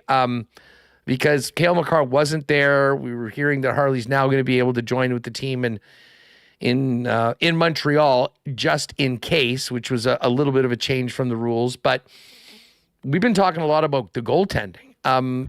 I'm sure Coop is being somewhat coy with his decisions, but did you gain anything on the goaltending decision from practice today? What did he have to say? And how do you, like, if you had to lay a nickel on who's going to be in the Canadian net, do they stay with Binnington, or do you think they go to the Aiden Hill? Yeah, John Cooper's line was something along the lines of, I haven't told the goalies what I'm doing yet, so, I'll let you guys know later. My guess, if I'm laying a nickel down, as he would put it, would be Binnington goes back in. And part of the reason was I thought that with the pace of that Sweden game and sort of how it was like a bit chaotic, it sort of suits Jordan Binnington, not only personality-wise as we see his aggression, but also just as a goalie. Like, he's more athletic than Aiden Hill, who is clearly the other option here. I think Montembeault is very firmly the number 3. Aiden Hill's just this big blocking goalie. Like, if you're behind Bruce Cassidy's system in Vegas, perfect guy. But I feel like Binnington is kind of better suited for what we saw from that game in Sweden. And I assume it'll be similar against the U.S. Like, it's kind of hard to say until you see it, right? But if I were projecting, I would think they go back to Binnington, and then maybe they give Hill the game against Finland, depending on, the stakes of that game. Because it's not like Hill is unworthy, but I feel like, reading the tea leaves, Binnington's kind of their guy at this point, and we'll see how it all unfolds. But just to circle back a bit on the Tkachuks and then being put with Eichel, like, what I love about it is that they both crash the net. They're both these annoying players, but one's a playmaker and one's more of a scorer. Like, Matthew Tkachuk's one of the best guys on the goal line in terms of playmaking. Brady Tkachuk's one of the best guys in terms of creating shots from the goal line. So on paper, it seems like, is this redundant? And that's what I thought actually going into the tournament in terms of mock rosters and mock lineups. I'm like, separate the Tkachuks. Like, what are we doing? You can have some versatility through the lineup, but then they put them together with a guy like Eichel, who is this transition monster, who can snipe pucks, who can facilitate. And it's like, okay, I like this, because you realize when you watch them, there are some nuanced differences between Brady and Matthew. And when you put that together with Eichel, who's a kind of this force of nature type player in his own right, but more on the speed level, you're really cooking with oil there if you're the U.S. Well, and listen, I mean, Kyle Connor's no slouch, and we knew. I mean, he certainly has earned an opportunity to be in the top 6, but to move him with JT Miller and Matt Boldy, I mean, that is a problem for the third line, and I mean, this speaks to the depth that USA has. I mean, you've got Brock Nelson and Dylan Larkin on the fourth line right now. And listen, the matchups, when you look at down from 1 to 12 of the forward groups of both of these teams, are amazing. I will argue that the U.S. is deeper. Mm-hmm. They certainly have the edge in goal. And for Canada to win this game and win this tournament, I know Wednesday night was Sid's night. To me, Saturday night and hopefully Thursday night are going to be the nights that the evenings that I think Canada needs to be really led by Connor McDavid and Nate McKinnon and show that they're the alphas in the National Hockey League right now. And those two players can and will be the difference if Canada is to win. Yeah, Crosby, 3 primary assists in the opener, was phenomenal on that OT goal. Magic. And yeah, and just honestly, all of his assists were kind of classic vintage Crosby. So, full marks there. He was the best player on the ice. But I thought McKinnon, he was an absolute animal in overtime, generated on his own, 4 high-quality chances going end-to-end. And obviously he spoke about after how gassed he was and how he's not a proponent of going to a 10-minute overtime in the NHL. He'd rather 7 minutes. But McDavid, I don't know how it came through on the TV, but live, he was pressing that turbo button of his, from puck drop. He was just as good as anyone out there in terms of the intensity level, in terms of bringing his A game. I don't think he got to the inside as much as he would have liked. There was a little too much kind of perimeter speed. But I saw enough from him that it's okay, number one, he's completely dialed in. This is game 7 of the Stanley Cup final for him every game. But also I feel like the speed was there. He looked good. There were no sort of warning signs of, okay, he won't be able to handle this tournament or anything of that nature. But what it's going to come down to, and I think you hit the nail on the head there, Huss, if you're taking a team on depth, you take the U.S. forward group. If you're taking a team on star power, you're taking the Canadian forward group. And, I guess pick your poison if that's the right way to put it. Pick your favorite because there's no loser there. But if I'm Canada, I feel pretty good about having those not only game breakers, because everyone in this tournament is pretty much a game breaker, but having those next level borderline generational talents, if not generational talents, throughout your lineup. It's really something to behold. Well, and listen, the lineup has been switched around a little bit. I'm rolling with the 3 Lightning guys for Cooper with Cirelli, Hagel, and Braden Point. And we mentioned Bennett coming in on that fourth line. I don't anticipate any change with Sid, Nate, and Mark Stone on the 2 line. I'll be honest. I mean, there was some times I wasn't loving what the McDavid line overall was doing. If Mitch Marner doesn't score the OT winner, we might be having a different conversation. But what do you make of the top line? And do you think that John Cooper might be considering some other options with that line? And what might they be if they did want to make a switch at either left or right wing outside of 97?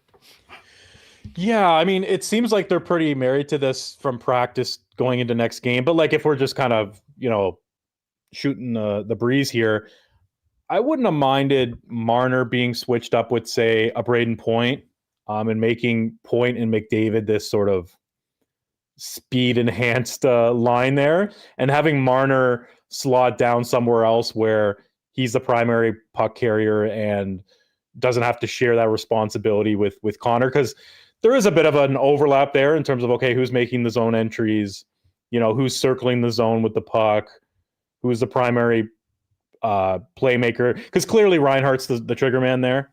He's the guy who's probably going to retrieve the pucks as well. So, but we're kind of nitpicking if we're being honest here, because I think that a Marner and McDavid can work exceptionally well. But that was one thing that I noticed from the first game, where it's I feel like Marner's not quite in the right spot. And I feel like if we're talking just strictly switching Marner and Point, I like the idea of Point just breezing through the neutral zone as sort of McDavid's sidekick versus it being McDavid and Marner sharing the puck carrying abilities.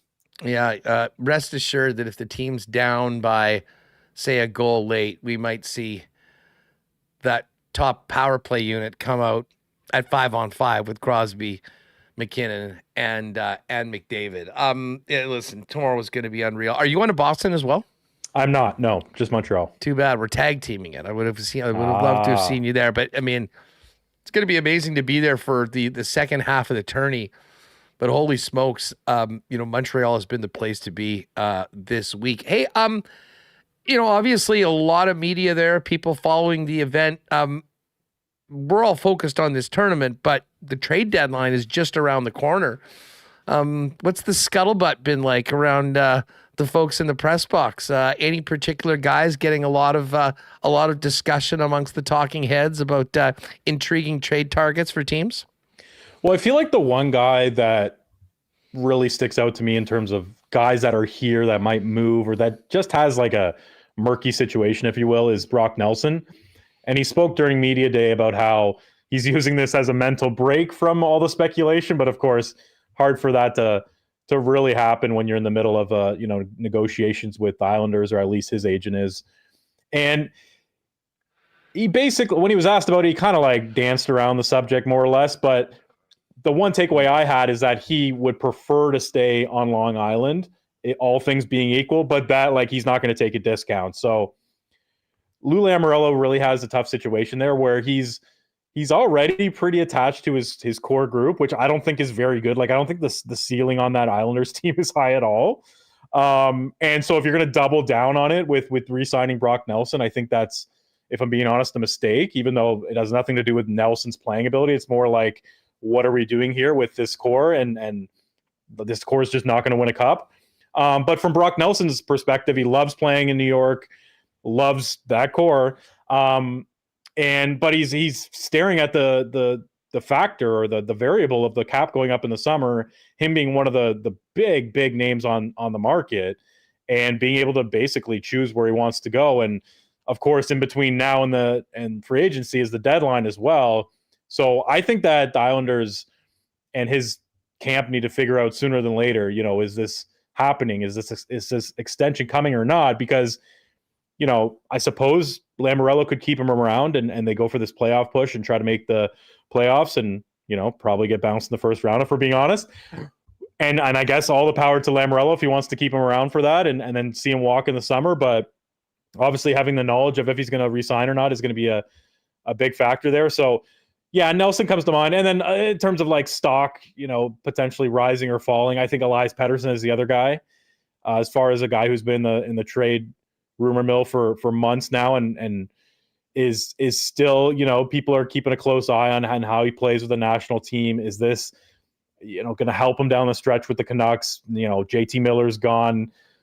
Paterson kind of got his way in that sense. And now where does it go? And it's obviously a player that would be, on one hand, easy to move because, hey, he's a star player in the league. He's young enough that whatever troubles he's gone through this year, he can probably overcome. But on the other hand, he signed for a long time at $11.6 million and is not playing to that standard right now. So he wasn't very good in Sweden's first game. I didn't think he was terrible, but more or less a non-factor. So, yeah, I'd say Paterson and Nelson are the two guys that I've circled as far as, scuttlebutt and trade rumors and guys who are not as secure as everyone else in this tournament. Well, and listen, the Jets, I think, are going to be a really interesting team as we get closer to the deadline. I know Frank Saravelli today over at DFO had kind of 6 trades that he put together, and he had Nelson coming to Winnipeg. We were just talking about with Ken, the price that he had put out was a first-round pick, Rasmus Kupari, and a third-rounder in 2026 with the Islanders retaining half. Not sure whether Lou's down with that, but that is the sort of cost it would take really for a rental in Brock Nelson. But when you look at what the Jets have done so far this season and where they're positioned, John, I think it is imperative on Kevin Cheveldayoff to take his big swing. That a lot of other teams will be adding and doing the same thing. And when you've got the number one team in the league, there is always the concern that you don't want to fix what ain't broke, if you will. But an impact player that could play in the middle like a Brock Nelson, we were talking about a Parayko or an Alexiak, a big bruiser on the back end. You add a couple of those players like that to this Winnipeg Jets team that has already done what they've done through 56 games, and Now they'll have to get over the hump in the first round and make it through, but that team already is a problem for the rest of the National Hockey League. And, Jet fans around here, I think, get pretty excited when you think about some of the possibilities with the assets they have that they'd be willing to give up to truly give them maybe their best chance since returning to the league to hoist the Stanley Cup. Yeah, one thing I'll say is that they had so much continuity coming into the season. I mean, and from afar, it was like maybe they didn't do enough in the summer, and like, are we just running this thing back and hoping for the best? And the best has worked out, the best case scenario. So obviously, props to Kevin Cheveldayoff in hindsight, but. I bring that up in terms of, the chemistry fit, or, do you want to mess with something that's working? I think it'd be fine to throw a couple new guys in there. If anything, maybe there's some players like, the Scheifele's and Hellebucks and Connors of the world that are like, listen, this is our chance. So let's bulk up here.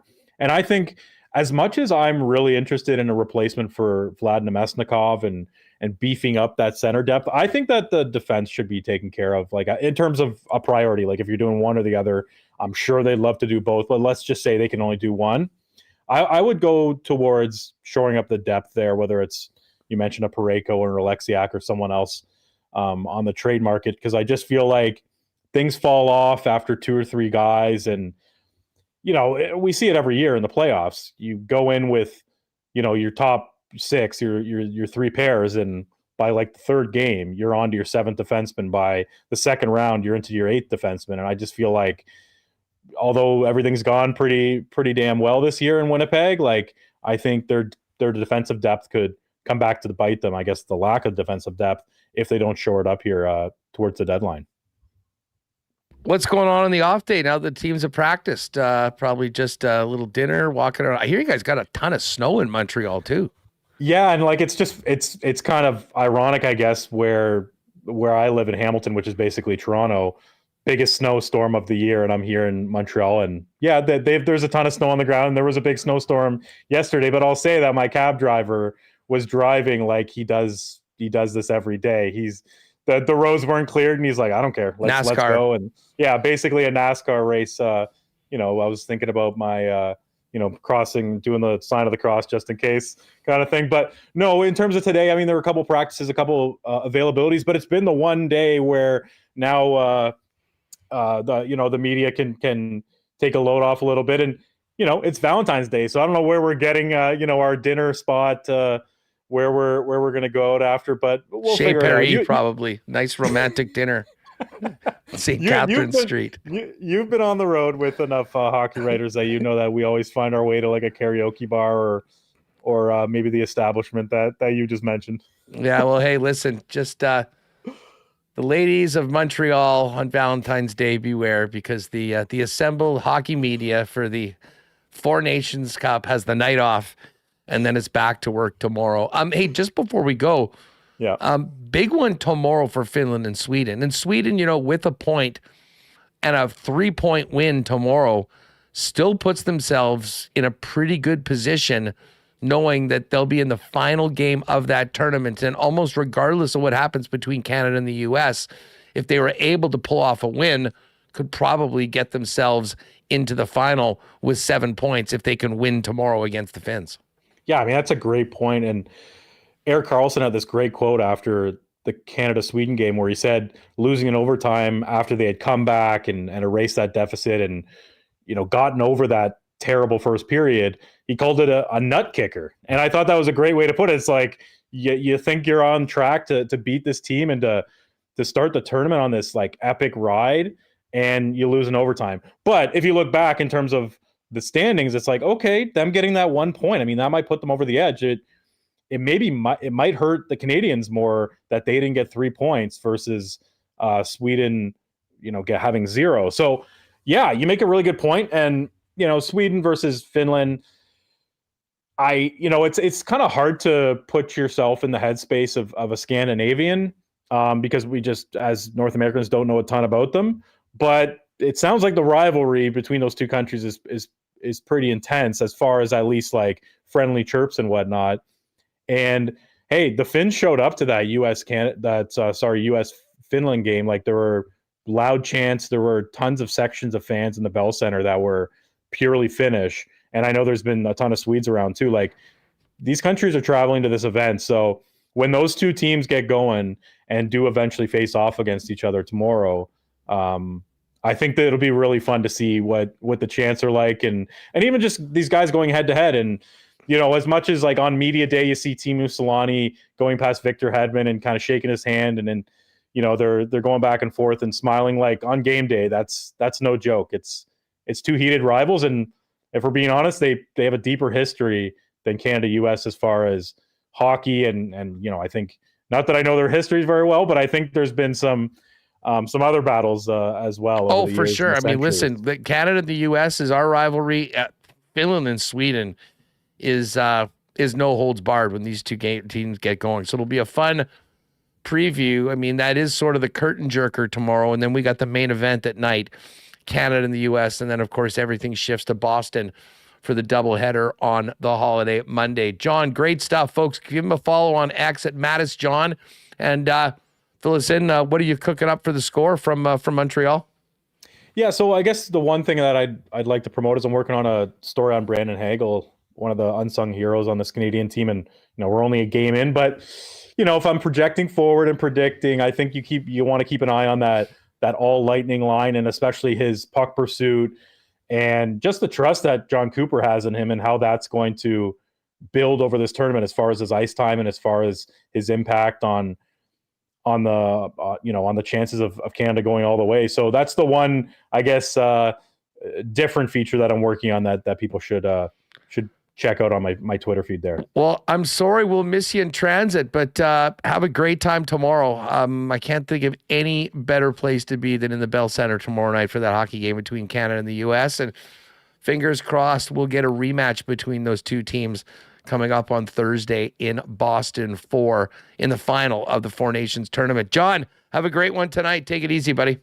Thanks. Appreciate you guys having me on. Cheers. Good stuff. There's John Matisz from The Score. Again, Matisz John on X. You can find links to all of his work. Guys, in the chat, and Remo, maybe throw this up as a poll, if you would. Alexiak with one more year at 4 and change, or Parayko with 3 more years at 6.5. If you're Kevin Cheveldayoff, or if you're putting your GM hat on, which of those two blue line acquisitions would you prefer? Would you think would be better for the Winnipeg Jets? Let us know in the chat. We'll get to some of your fan feedback coming up in a couple of minutes for Fans First. We do have Hacksaw coming up. You know what Hacksaw will tell you? It's Beer Friday, even if it is Valentine's Day as well. And speaking of beer, big one tomorrow night. Stock up with Winnipeg's favorite local beer, Little Brown Jug, for your party and your viewing tomorrow night. Big shout out to our friends at LBJ heading into the weekend. We're not just for the showboats or the champions. We're here for the good ones. The ones who work hard and show up for others, not to get recognized, but because it's the right thing to do. We'd like to think that our good intentions show up in our beer. We keep working to perfect it, not because we want fame or fanfare, but because you deserve it. 1919, the good you deserve.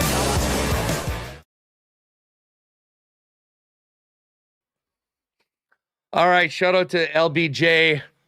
And as I say, generics 1919s might be perfect. Let's make it Canadian tomorrow when we're taking on the United States. It is, of course, Valentine's Day for all you lovers out there.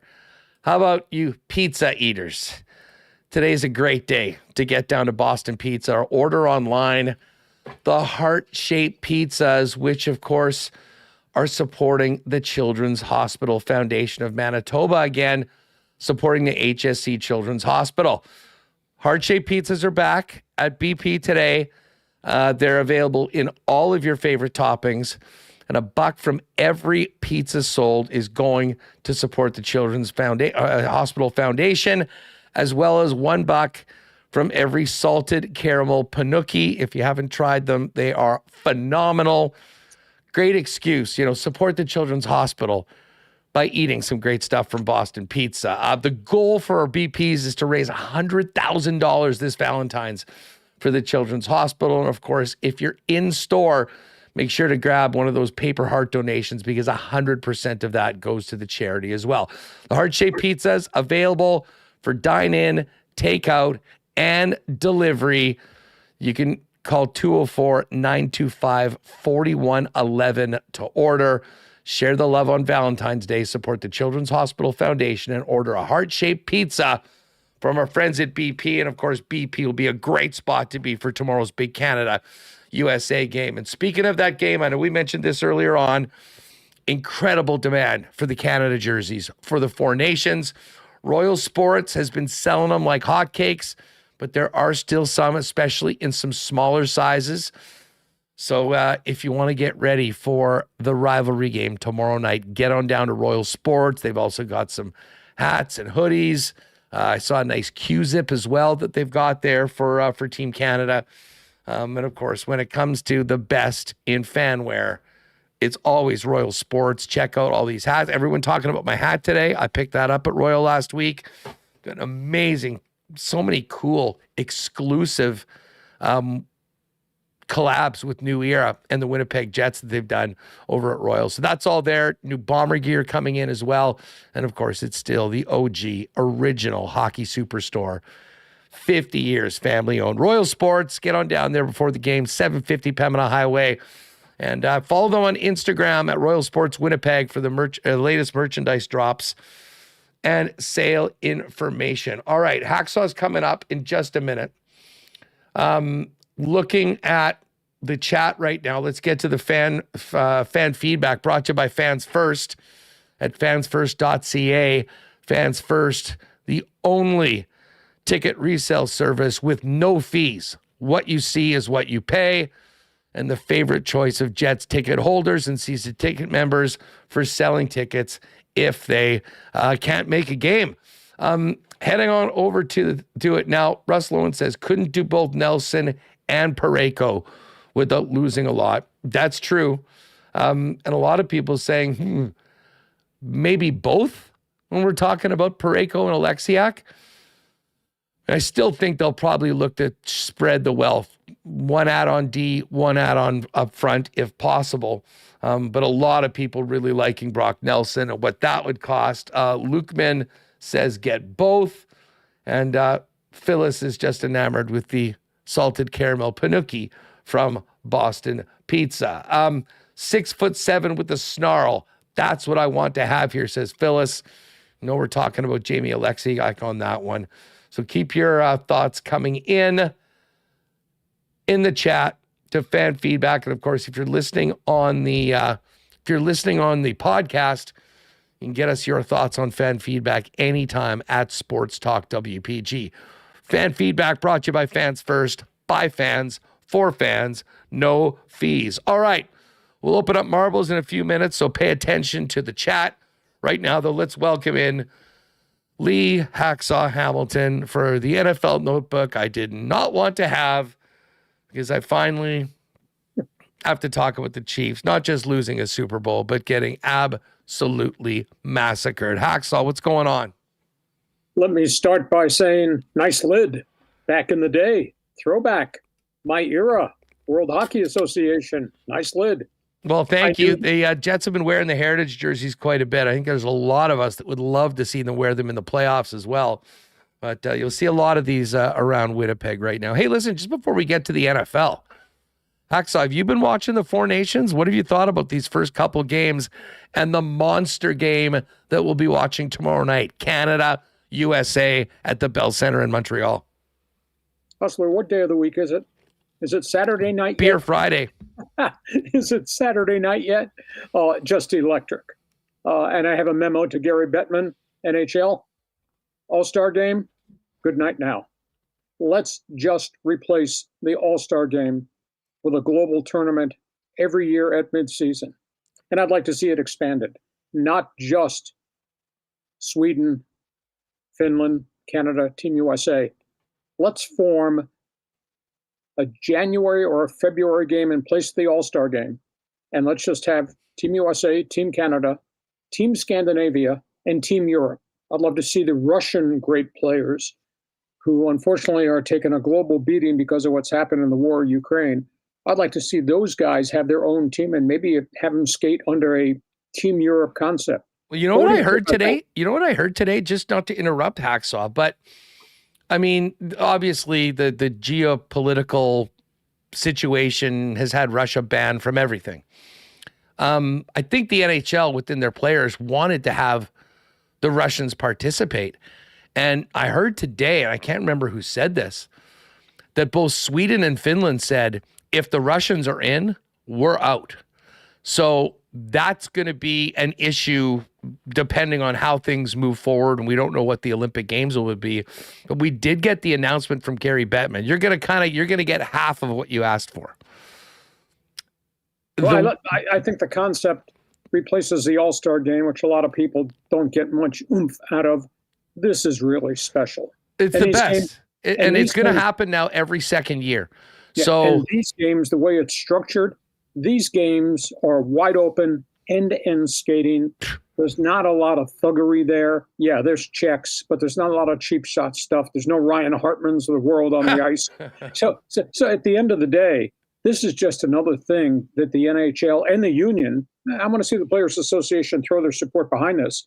But if you could have that kind of team concept of US, Canada, Europe, and Scandinavia, that'd be a hell of a tournament. And, you know, I don't know how you ferret out money, but maybe they play and put a share of what they earn in this world hockey concept into charity to feed the poor. I just think there's so many positives to come from this. And take back to your first question, we're in that lid. Those first two games were unbelievable. And is it Saturday night yet? Team USA? My God. The countdown is on. And we'll get Finland, Sweden, two great rivals tomorrow afternoon as well. Just for folks that maybe missed this yesterday, the international schedule is set now. We're not going to completely delete the All-Star game, but less of it. Next year is the Olympics. In 27, they'll go back to a regular All-Star, whatever they're going to do. The World Cup will happen in 2028. The Olympics in 30, World Cup in 32. So it looks like every second year right now we're going to be getting some form of best on best.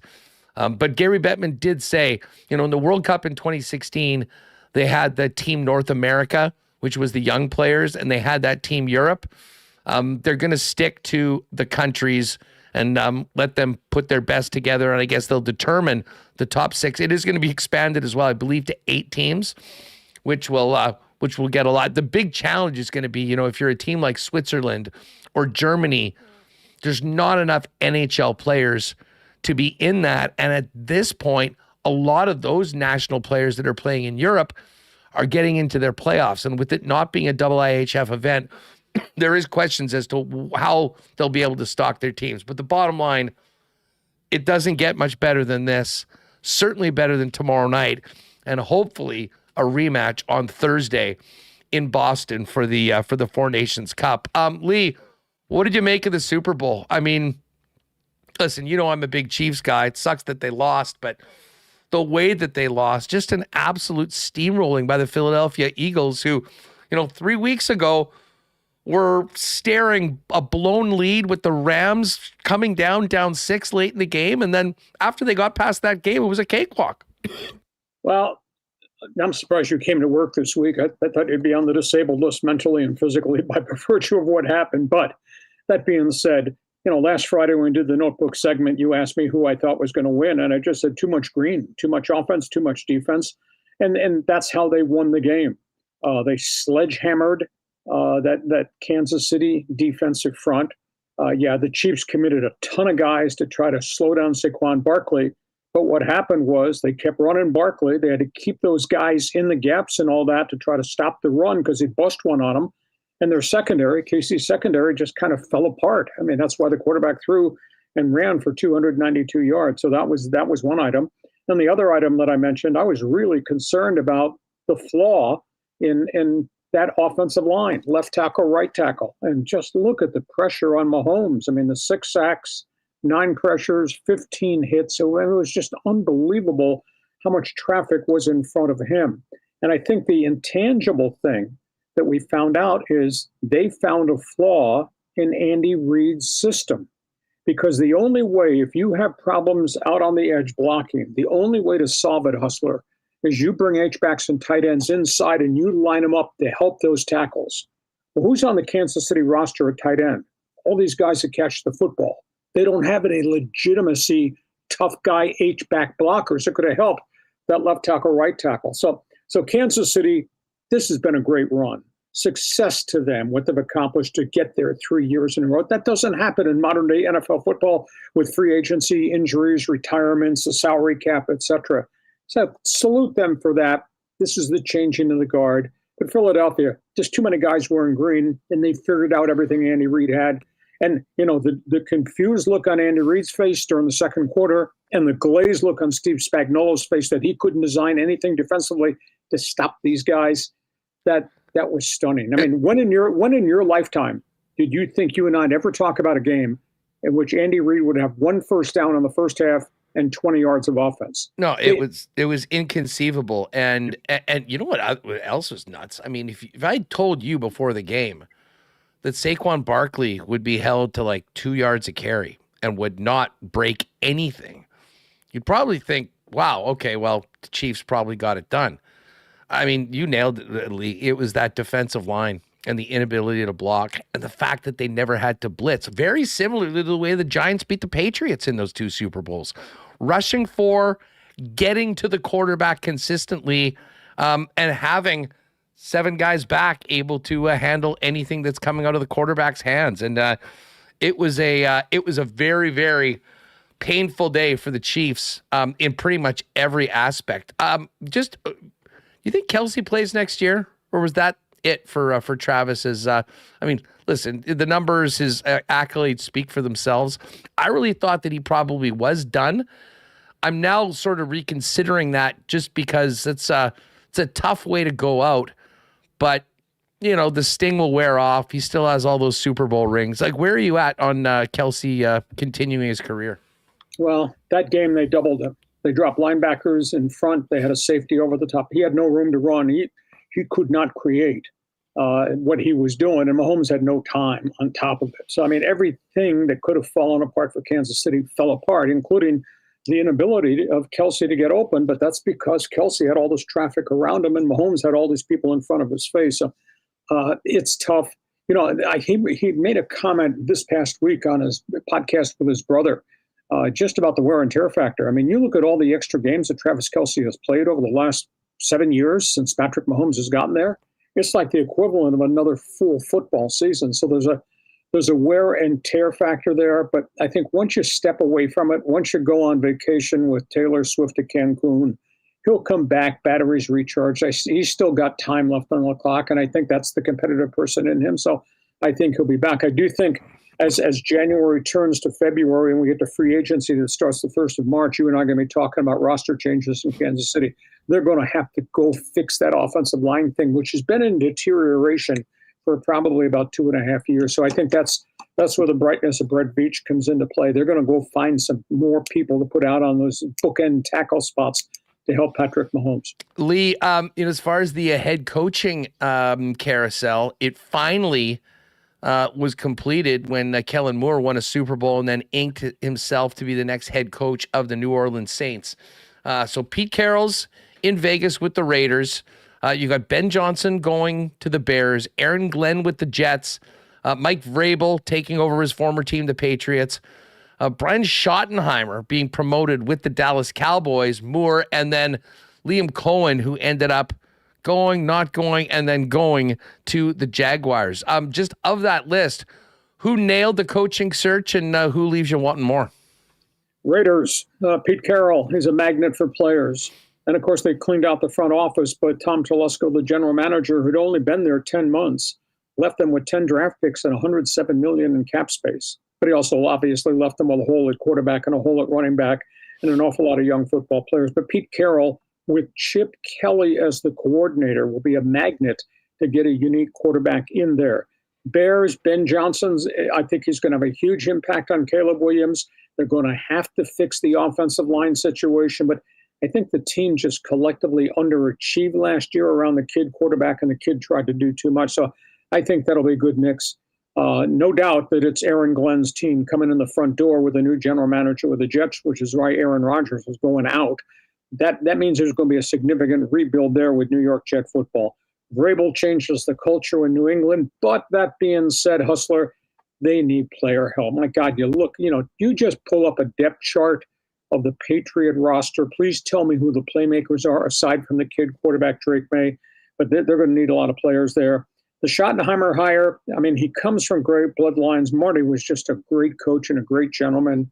Brian's learned a lot, but he hasn't really done it as a head coach. He's surrounded himself with really young coaches, which kind of surprises me. I just saw the complete list of guys he's hired, and there's not a veteran coach amongst them, which is kind of strange there. They do have a really complete roster that was all ravaged by injury, so it's not like he's walking in with a cupboard bare. But boy, he's a young pup head coach surrounded by a lot of his friends who are young guys. That's going to be interesting. Kellen Moore obviously has been a really good coordinator in Dallas. Didn't do very much with the Chargers here, which was a disappointment. Obviously did well with all the firepower around him in Philadelphia on Sirianni's staff. But they got a lot of problems. I mean, they got a quarterback issue. They got a salary cap issue. They have an age issue. They have an injury issue. So he's got a head job. He's also got a headache going in there. And the Jacksonville thing, Liam Cohen, love me not, goes back there. And he's a bright light, X's and O's. I think he and Mayfield are going to have a lot of fun. They were wrecked by injuries, and they're going to get all those guys back. So I bet they have a bounce back season. And this will be a young coach who brings a lot of new energy here. So that'll be fun to watch. I think the best hire was the Raiders, and they have a lot of work to do, but they got coaches with proven track records. And I think the strangest hire was what transpired down in Dallas. Hey, there was a report this week that the Steelers had reached out to the Jags to try to acquire Trevor Lawrence. Who are they reaching out to? Because the Jags don't have a general manager. Well, in all honesty, that conversation might have taken place a long time ago. I'm not sure that conversation took place within the last week or so.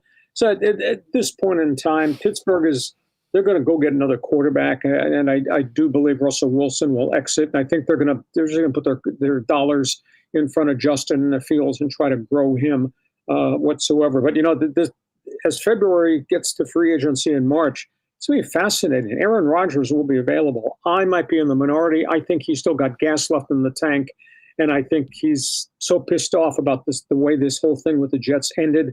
I think he comes back kind of rededicated. The fascinating one is right across the border from you, what Sam Darnold's situation is in Minnesota. I heard today Minnesota's going to franchise tag him if they can't sign him to an extension. They want to keep him because J.J. McCarthy's rehab is going really slow, and he had 2 meniscus surgeries. And the rehab from the extended meniscus process, that takes a long period of time. So Darnold probably winds up there. Jameis Winston is out there. We know things with Jameis Winston. You're going to get touchdown passes. You're going to get interceptions. You're going to get fumbles. You're going to get quarterback sacks. I don't know if he's the do-all. Russell Wilson's got a little bit of gas left in the tank. I'm not quite sure where he's going to go right now. Ryan Tannehill is out there. He wants to come back and play. He rehabbed from injury, sat out last season. A little bit of time left on his clock in Tennessee. He'd be more of a bridge quarterback. And then there's Kirk Cousins. I think Atlanta is going to try to trade him. They have to pay some of the money, take a big cap hit if they have to release him. Cousins can still play, but he's got to go to a certain type system. So, the Raiders are the most desperate ones in need of a quarterback, but not all these guys fit what Chip Kelly wants. And then there's the wild card. Can I trade up? Can I get in the top 2 or 3 picks to get either Cam Ward from Miami or Shadur Sanders from Colorado? So offseason, it's going to be fun. We're going to have a lot to talk about going forward now, even if it is the offseason. Hey, just before we go, I want to ask you about one other kind of a combo trade. Like, what are you hearing that's going on with the Rams? They said they're going to trade Cooper Kupp, and now we're hearing like Matt Stafford is wondering whether it makes sense to spend his last couple of years. I mean, do you think there's any possibility of Stafford being on the move? And what's behind trading Cooper Kupp? Well, Cooper Kupp's a salary cap thing. His salary cap number is $29 million. He's had 3 years of injuries. I mean, that's a great player. That's a self-made player. He came out of Eastern Washington, a 1AA school, and made himself a really good wide receiver. But he's been dinged, and he's got a big cap number. The Rams, they're trying to create cap space. So they're going to pay a little bit of Cooper Kupp's salary. I think Cooper Kupp might be coming here because the LA Chargers San Diego Chargers, might be coming to the Chargers because they're looking for a veteran guy because they've had no consistency at that position to help the kid quarterback, Justin Herbert. Stafford, I think that's a bad rumor. His whole career has been a success. They love him in LA. Great relationship with Sean McVay. Now they have to sign him. He has no guaranteed money on his contract for the last 2 years of his contract. He's got 2 years left, but there's no guarantee in it.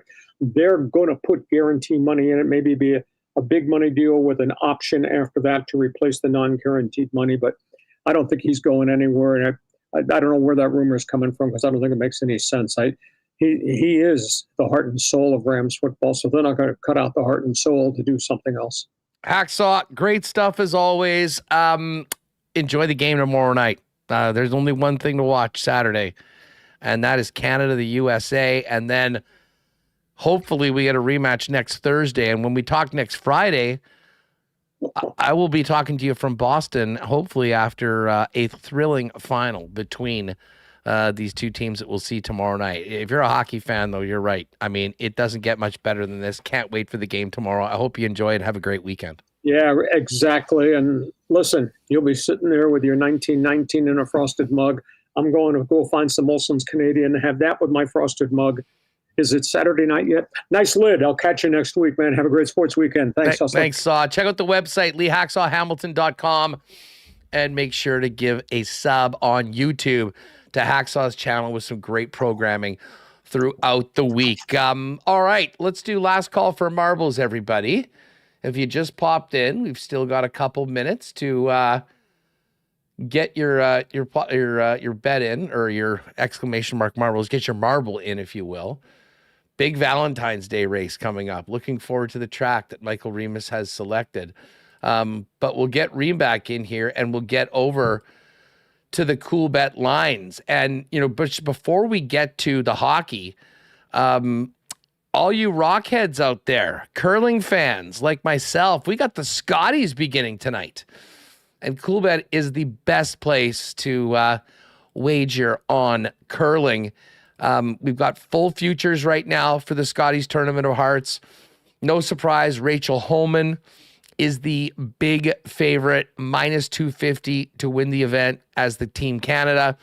But, man, we've got some great Manitoba talent in it. Carrie Anerson and her rink, the four-time champions before losing last year, are the second team on the odds board. Plus 380 to win, plus 115 to make to the final in the top two. And then is Caitlin Laws. Caitlin Laws' Manitoba team's 11-1 to win, plus 325 to make the top two, and plus 165 to make the top three. And, of course, Krista McCarville will be getting all the hometown support in Thunder Bay. Northern Ontario's 13-1 and plus 380 to hit the top two. There's also other options to qualify from pool play. There's Group A and Group B winners.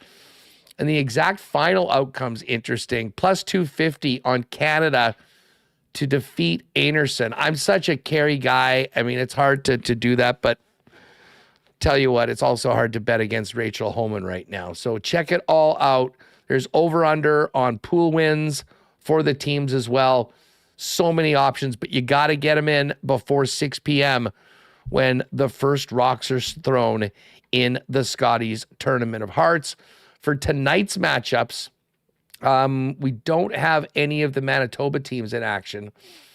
We do have the Skrillex team from Alberta. I'm going to take them minus 3.5 against New Brunswick. I'm going to take the Sturmey team from Alberta to win at minus 196. Rachel Homan's a 6.5 point favorite against PEI. I think we'll skip that one. And we'll take Saskatchewan plus 3.5 at minus 127. I'm going to put that together, plus 373. But let's get to the hockey. And Remis, it couldn't be any better, man. Like Canada, USA tomorrow, the game is a pick'em. Minus 108 for Canada, minus 109 for the USA, and a total of 6. And I know Connor Hellebuyck's in net for the United States. I think we're going to see some goals tomorrow night for both teams, and I will be looking at the over. But it's exactly the way you want it. Pick them. Pick your favorite. Pick your team who you think is going to win. Lay a nickel on it. And by the way, the weekend win boost, where you can normally add 25% to your bets for the National Hockey League every weekend. They've extended that for Four Nations, so make sure to get that bonus 25% on your winnings if you're betting Canada, USA tomorrow. Yeah, I mean, Team Canada, they have Nathan McKinnon and Cale Makar. Don't think I'm trying to think, are they in the locker room saying, hey, we played this goalie in the playoffs last year. They showed his numbers on the screen. We all saw.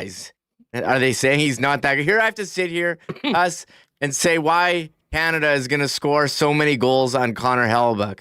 Does not feel great, Huss. But as we look at the guys on their team, a lot of speed there. I can't wait. I'm very excited. And shout out to Team USA. I saw Pierre LeBrun put out that they were on a 5-game losing streak in international play going back to the World Cup. I do want to note though that their team that they had at the World Cup, they neutered their own team with the rules from the last World Cup. And I don't want to harp on the past, but I do think it's hard not to watch this tournament and think, hey, man, we missed out on close to 10 years. It could have been a couple tournaments.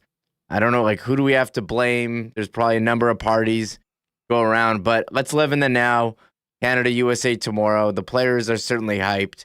I'm excited. I'll be turning it on. So, I don't know. I guess we're in Canada, so you want to bet Canada, but if you're not comfortable, I mean, you can look at the props. I think that's probably more comfortable there. The props are fun, and I do have a WST parlay, which we'll crack out in a minute. But Matthews plus 180 to score tomorrow. McDavid and McKinnon plus 190. And then Kyle Connor, Jack Hughes, Sam Reinhart, all plus 230. I think there's some value further down the board. I mean, we saw Brady Tkachuk yesterday go off. He's plus 335 to score. Braden Point plus 315. Might be thinking about him a little bit. And then, you got JT Miller and Matt Boldy, who, of course, are playing with Kyle Connor on that line. Boldy scoring yesterday for Team USA. And JT Miller is going to be up for this game as well. Winnipeg's Mark Stone plus 360 to score tomorrow. So you got player shots. There's also actually the player points. We don't normally get this, but you can also bet first period points. What? So if you're, yeah, exactly. Just for a few of the players, but McDavid to get a point in the first is 3-1. McKinnon plus 315. Those would be the guys that you're looking at for Canada. And then Matthews and Hughes, who looked really good together, plus 325 for Matthews, plus 355 for Hughes. So it is all up there. The early game tomorrow, Finland-Sweden. Sweden, a minus 199 favorite. Finland plus 167. As you mentioned, Lankinen going to get the start as opposed to UC Saros, who, listen, I thought Saros battled, but it just sort of fell apart in that third period and got away from him. Yeah, I mean, there's just so much, pressure by those guys, and maybe what was the bank one off the side of the net. It's just you look at this Team USA roster; they're putting the shots on. They united the Tkachuks and they got superpowers. The two Tkachuks on one line, and very, very good team, very deep lines. I mean, you look at their quote unquote third line, Huss, with JT Miller, Boldy, and Kyle Connor. I mean, all those guys are first line players on their own team. So incredible. It's an embarrassment of riches on these teams right now. I know everyone's fired up for marbles. We'll get to that in just 1 second. One other thing on the Coolbet lines. I did put together a WST parlay for tomorrow's game with some Winnipeg content. We've got Canada to win and Winnipeg's Mark Stone and Winnipeg Jets Josh Morrissey each to record a point. So Stone to get a point, Morrissey to get a point, Canada to win. That is in there at plus 400. Exclusive tabs on the left side, and then click on Winnipeg Sports Talk Parlay for that. All right. The weekend is here. I'm so pumped for this game. And, I mentioned this already, but we'll be in Boston all next week doing the show from Beantown ahead of the final on Thursday. And make sure to follow the Coolbet socials at Coolbet Canada, as well as mine at Hustlerama for more content outside of our regular programming from the Four Nations. But before we move on to these games or all of your romantic Valentine's Day plans, we got to have a marble race here on WST. So let's get it going. Tristan Rivers music for Valentine's Day for our marble race. Let's do it. It's Friday, another week of work's gone by. You deserve to treat yourself, maybe an ice cream cake or a bottle of rye.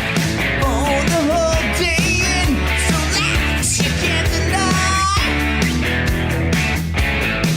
Why use effort even for pleasure? Give my love a try. It's time to do a marble race. No one's gonna separate and bend to do worse. Marble race. Just like marble with the punctuation first. Marble race. Don't spare you will suffer unexpected. Marble race. Get to your mark before it's too late. Set go! All right.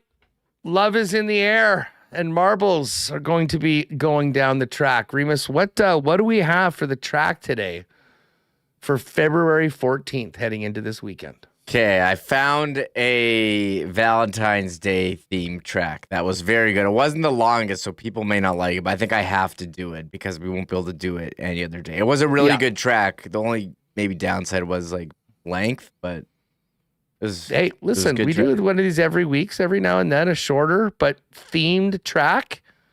As I Themed say, track. like that's what it's Valentine's Day. How could we not do it? I think I have to. I'll never be able to do it any other day of the year. Like there could never what are the odds we would do a marble race on February 14? Again, I'd have to look at the next calendar to find out.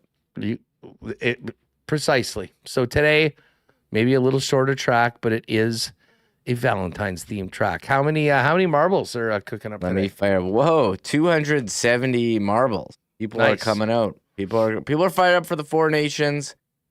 Coming out for the marbles, always a big crowd. So even with no Jets hockey, we've had some great content today. That's for sure. Can you throw me in all caps? And you know what? Maybe for today, Remis, we should one time only add in Gary Bettman and Marty Walsh in for getting an agreement that this won't be another 10 years before we see best on best.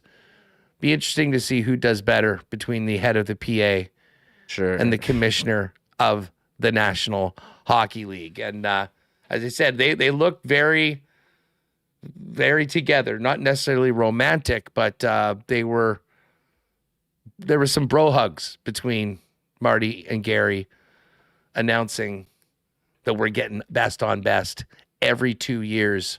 And then obviously next year for the Olympics, and then every 2 years alternating between World Cup and Olympic Games and full participation from NHL stars. Yeah, it's been pretty awesome. One thing we have enjoyed they're trying a couple new things for this. We mentioned the 10-minute overtime, which we joked yesterday about Nathan McKinnon saying he didn't like because he was too tired. Well, I don't know. Again, pass the puck. Let McDavid skate a little.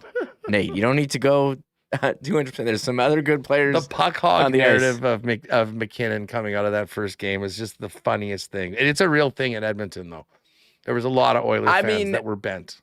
I did think, he's skating end to end and not passing to McDavid. And maybe he could have passed it earlier. But I'm also thinking, this is one of the best players. He's going to go and get a clean shot. Probably a good play. I mean, you did see some overpassing, I thought. Yesterday by Team USA. Someone's got to say, hey, come right on my back. We're also saying, I don't know if you cared about this one, Huss. Did you care that TV timeouts were 30 seconds longer and intermission was 1 minute shorter? Did that factor in for you? Not really. The TV timeouts did seem a little longer. And yeah, I guess the game, I mean, we're talking about a minute for the intermission. That's negligible. The one thing I did like is the camera guy on the ice. after goals. That was a really cool shot of Brady Tkachuk after he tied the game up last night, going down the bench. So I think there's been a lot of neat things, but at the end of the day, it's the product on the ice that is the real star, and we'll get to that tomorrow. You think they look back on the gimmick teams from the World Cup of 2016, how they wrecked it, by like how the WWE looks back on how they tried fake Razor Ramon and fake Diesel, saying that, you know what, we'll put these guys in. No one will know. It's fine. Everyone will accept them for what they are. Do you think?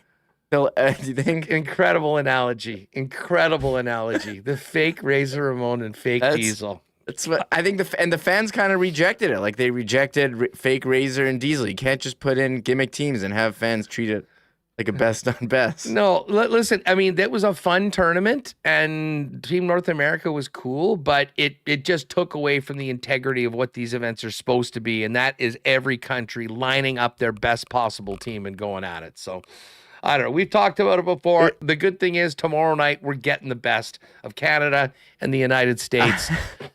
In the Bell Center. I will say if they would have just let Team Canada and USA have their best teams and like made other teams, that probably wouldn't have cared as much. But you know, you didn't have Canada USA best on best like you do tomorrow. Well, that's why it is tomorrow. By the way, we don't even have as many likes on the show as marbles. So if you're with us for the marble race, can you please hit that thumbs up and definitely make sure you're subscribed to the channel so you're eligible to win the WST hoodie, which will go to the winner of this short but sweet track today.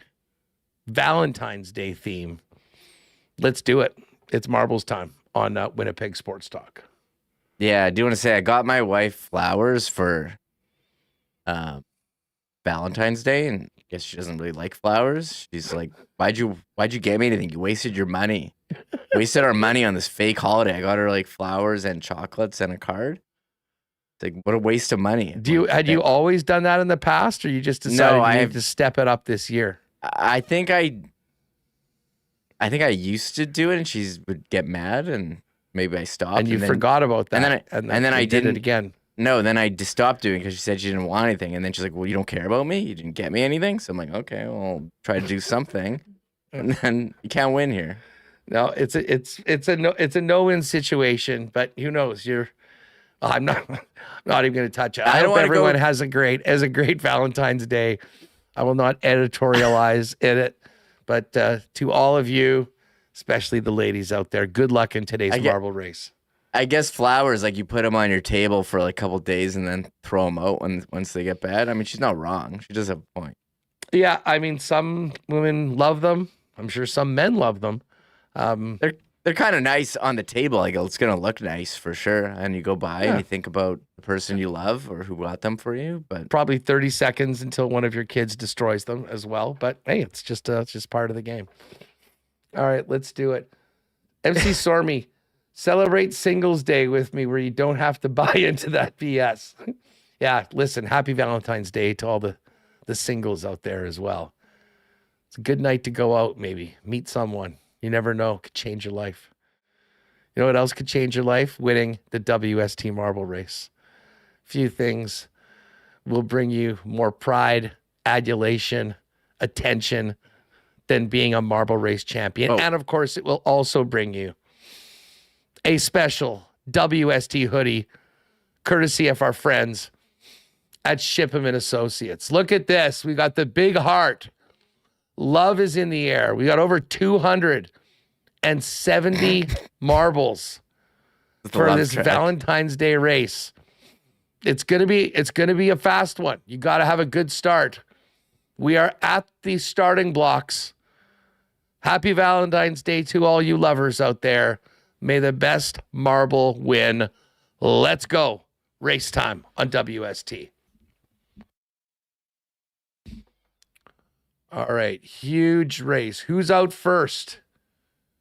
No Frills Dino. Kabilis, last week's winner, contending again.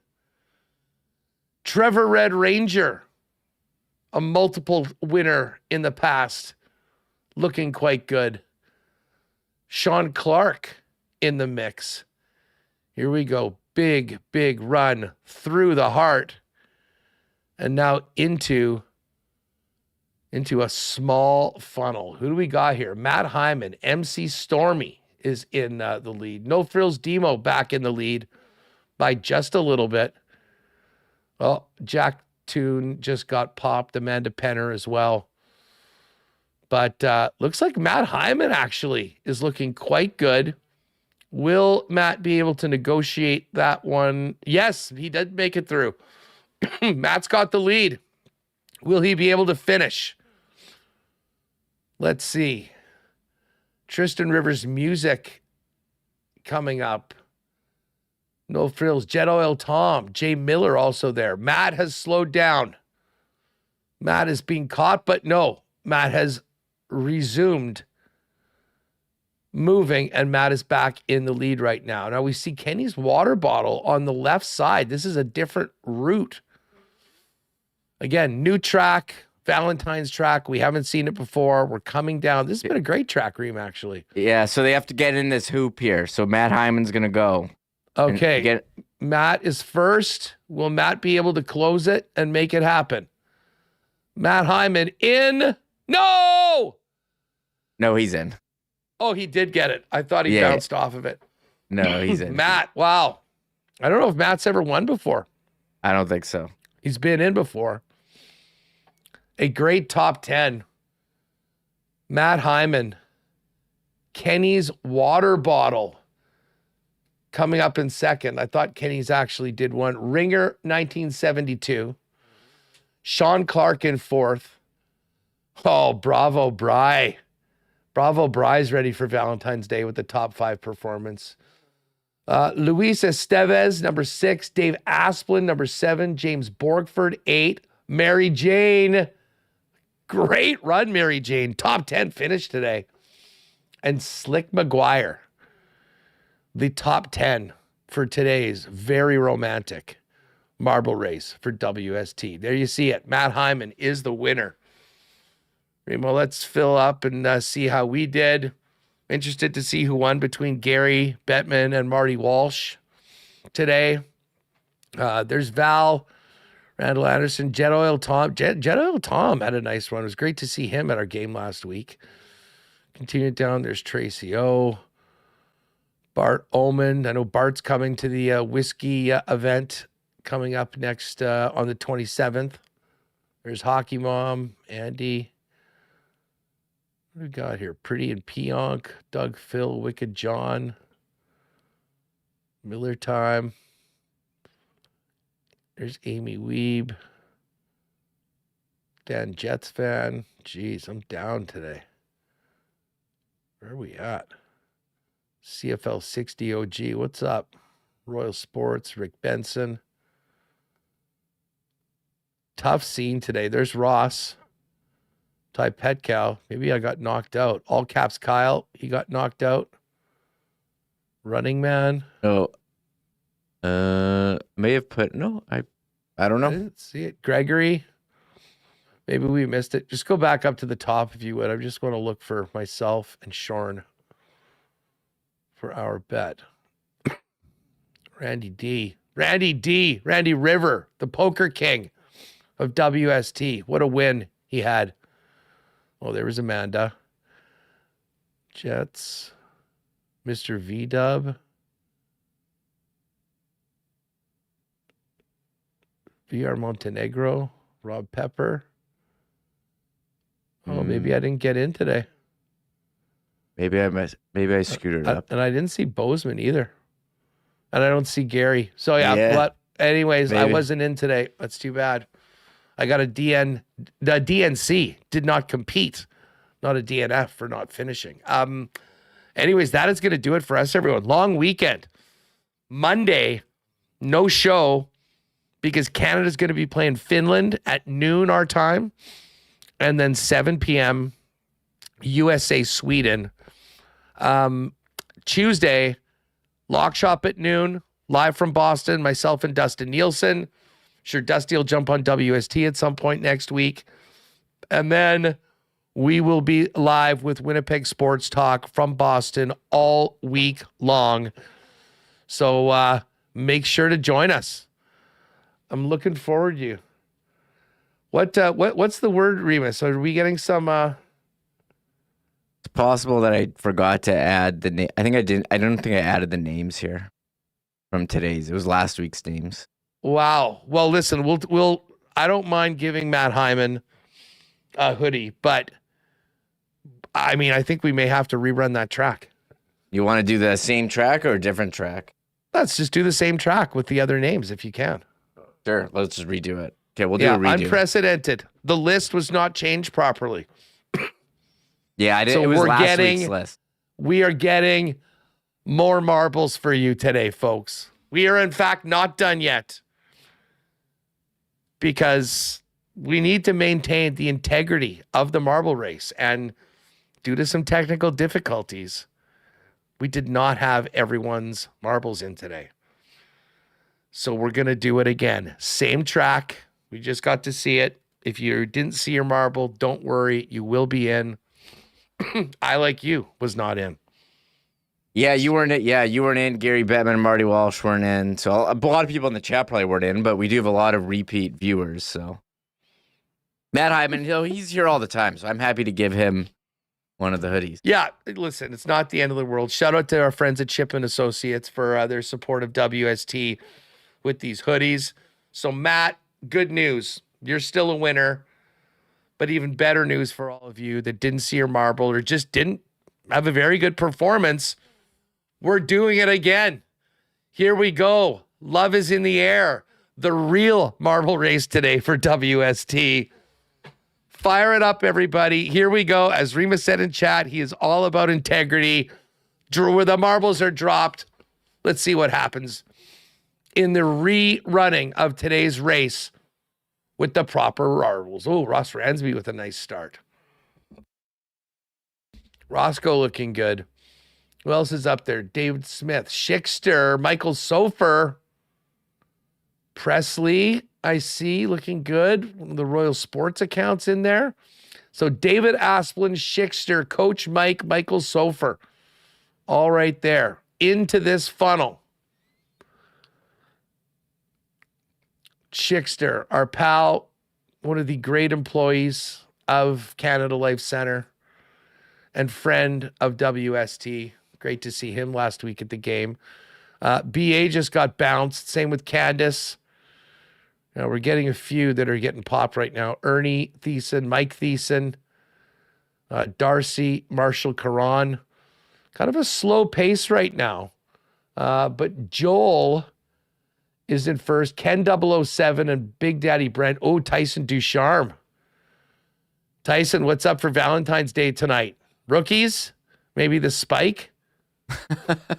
The Spike, actually. The Spike will probably be an amazing place to be tonight. For those that don't already have plans, I think a trip to Transcona might be a great move if you are single tonight. All right, Joel Kevinson is still in first. Transcona Zone Tyson Ducharme right there behind him. Who else is in there? J-Rock, St. James J-Rock, Comet. But Tyson has a slight lead, and could it be? Could it be? Yes, doing it for the people of T-Kona. Tyson Ducharme. Tyson, you have to go to the Spike tonight and just tell all the single ladies there. Do you know who you're talking to? WST Marble Race Champion. Look it up. You can even pull the show up on YouTube. Show the ladies at the bar you're winning the marble race. I mean, guaranteed success. What a race. What a day on the show. So our official top 10 today. Tyson Ducharme, the lover boy. St. James J-Rock, Comet, Pat Rathwell, Jax Tunes, Stovetop XD, Dave Asplin, Corey O, Jamie Stevenson. Speaking of Valentine's Day, the dream with the top 10 performance, and Joel Kevinson. top 10. All right. Sorry, Remis. Okay. I'm looking at you got Krugs, Jade. Let's run down here. There's Mary Jane. 2 nice performances by Mary Jane today in the other race and the new one. Gitch, nicely done. Chucker, there's Matt Hyman. Oh, there's Marty Walsh, 112. Marty Walsh is 112. Okay. Jen Cool. Shout out to the ESTers that are jumping in for it today. What do we got? We got Cowboy, Northside Sandwich, another ESTer. Rob Pepper. There's Mr. V-Dub. Nicholas, Big Daddy Brent. There's Amanda. Not one of your best, Amanda. Let's see. Wayne Bretsky. Greg, JDSM. There's Kyle. Stella Lutz. There's Presley. Oh, there I am. What was I? 215. Not one of my best. We'll see if Bozeman's behind me. There's Mike Wynn. Wicked John. And this is everyone that was knocked out that did not end up crossing the line. BA Split, Candace, Jane, and Steiner. All right, well, that was fun. Great track. We did it twice. And now we move on to the weekend. Great stuff. I appreciate you all. Cannot wait to be doing the show next week from Four Nations. But tonight, it is all about, well, tonight is about love. Tomorrow is about the opposite of love. Canada, USA. Best on best. Bell Center. Good stuff, everybody. So yes. Who just won the last one? The official one? Tyson won. Tyson Duchamp. Yeah. Holler at me, Tice. I got one for you. Fire me a text. And Matt Hyman as well. Fire us a message. Let us know what your size is and what you guys hooked up with those hoodies. All right, that's going to do it for us, everyone. Thanks to John Matisz, Ken Wiebe, Hacksaw, all of you for being a part of our day. May you have a wonderful Valentine's Day with that special person, or go with Tyson at the Spike. Tell him you're a big deal in marbles. And good luck to all of you, and enjoy the games tomorrow night. Cannot wait. And then Monday, check our socials. We'll have stuff from Boston, and all next week heading into the championship game on Thursday. For Michael Remis, I'm Andrew Paterson. Thanks to all of our sponsors. Have a great long weekend. We'll see you next week from Beantown on WST. Oh my God! Oh! Shut it down! Let's go home! Thanks for tuning in to Winnipeg Sports Talk Daily. Make sure to subscribe on YouTube and your favorite podcast feed at winnipegsportstalk.com.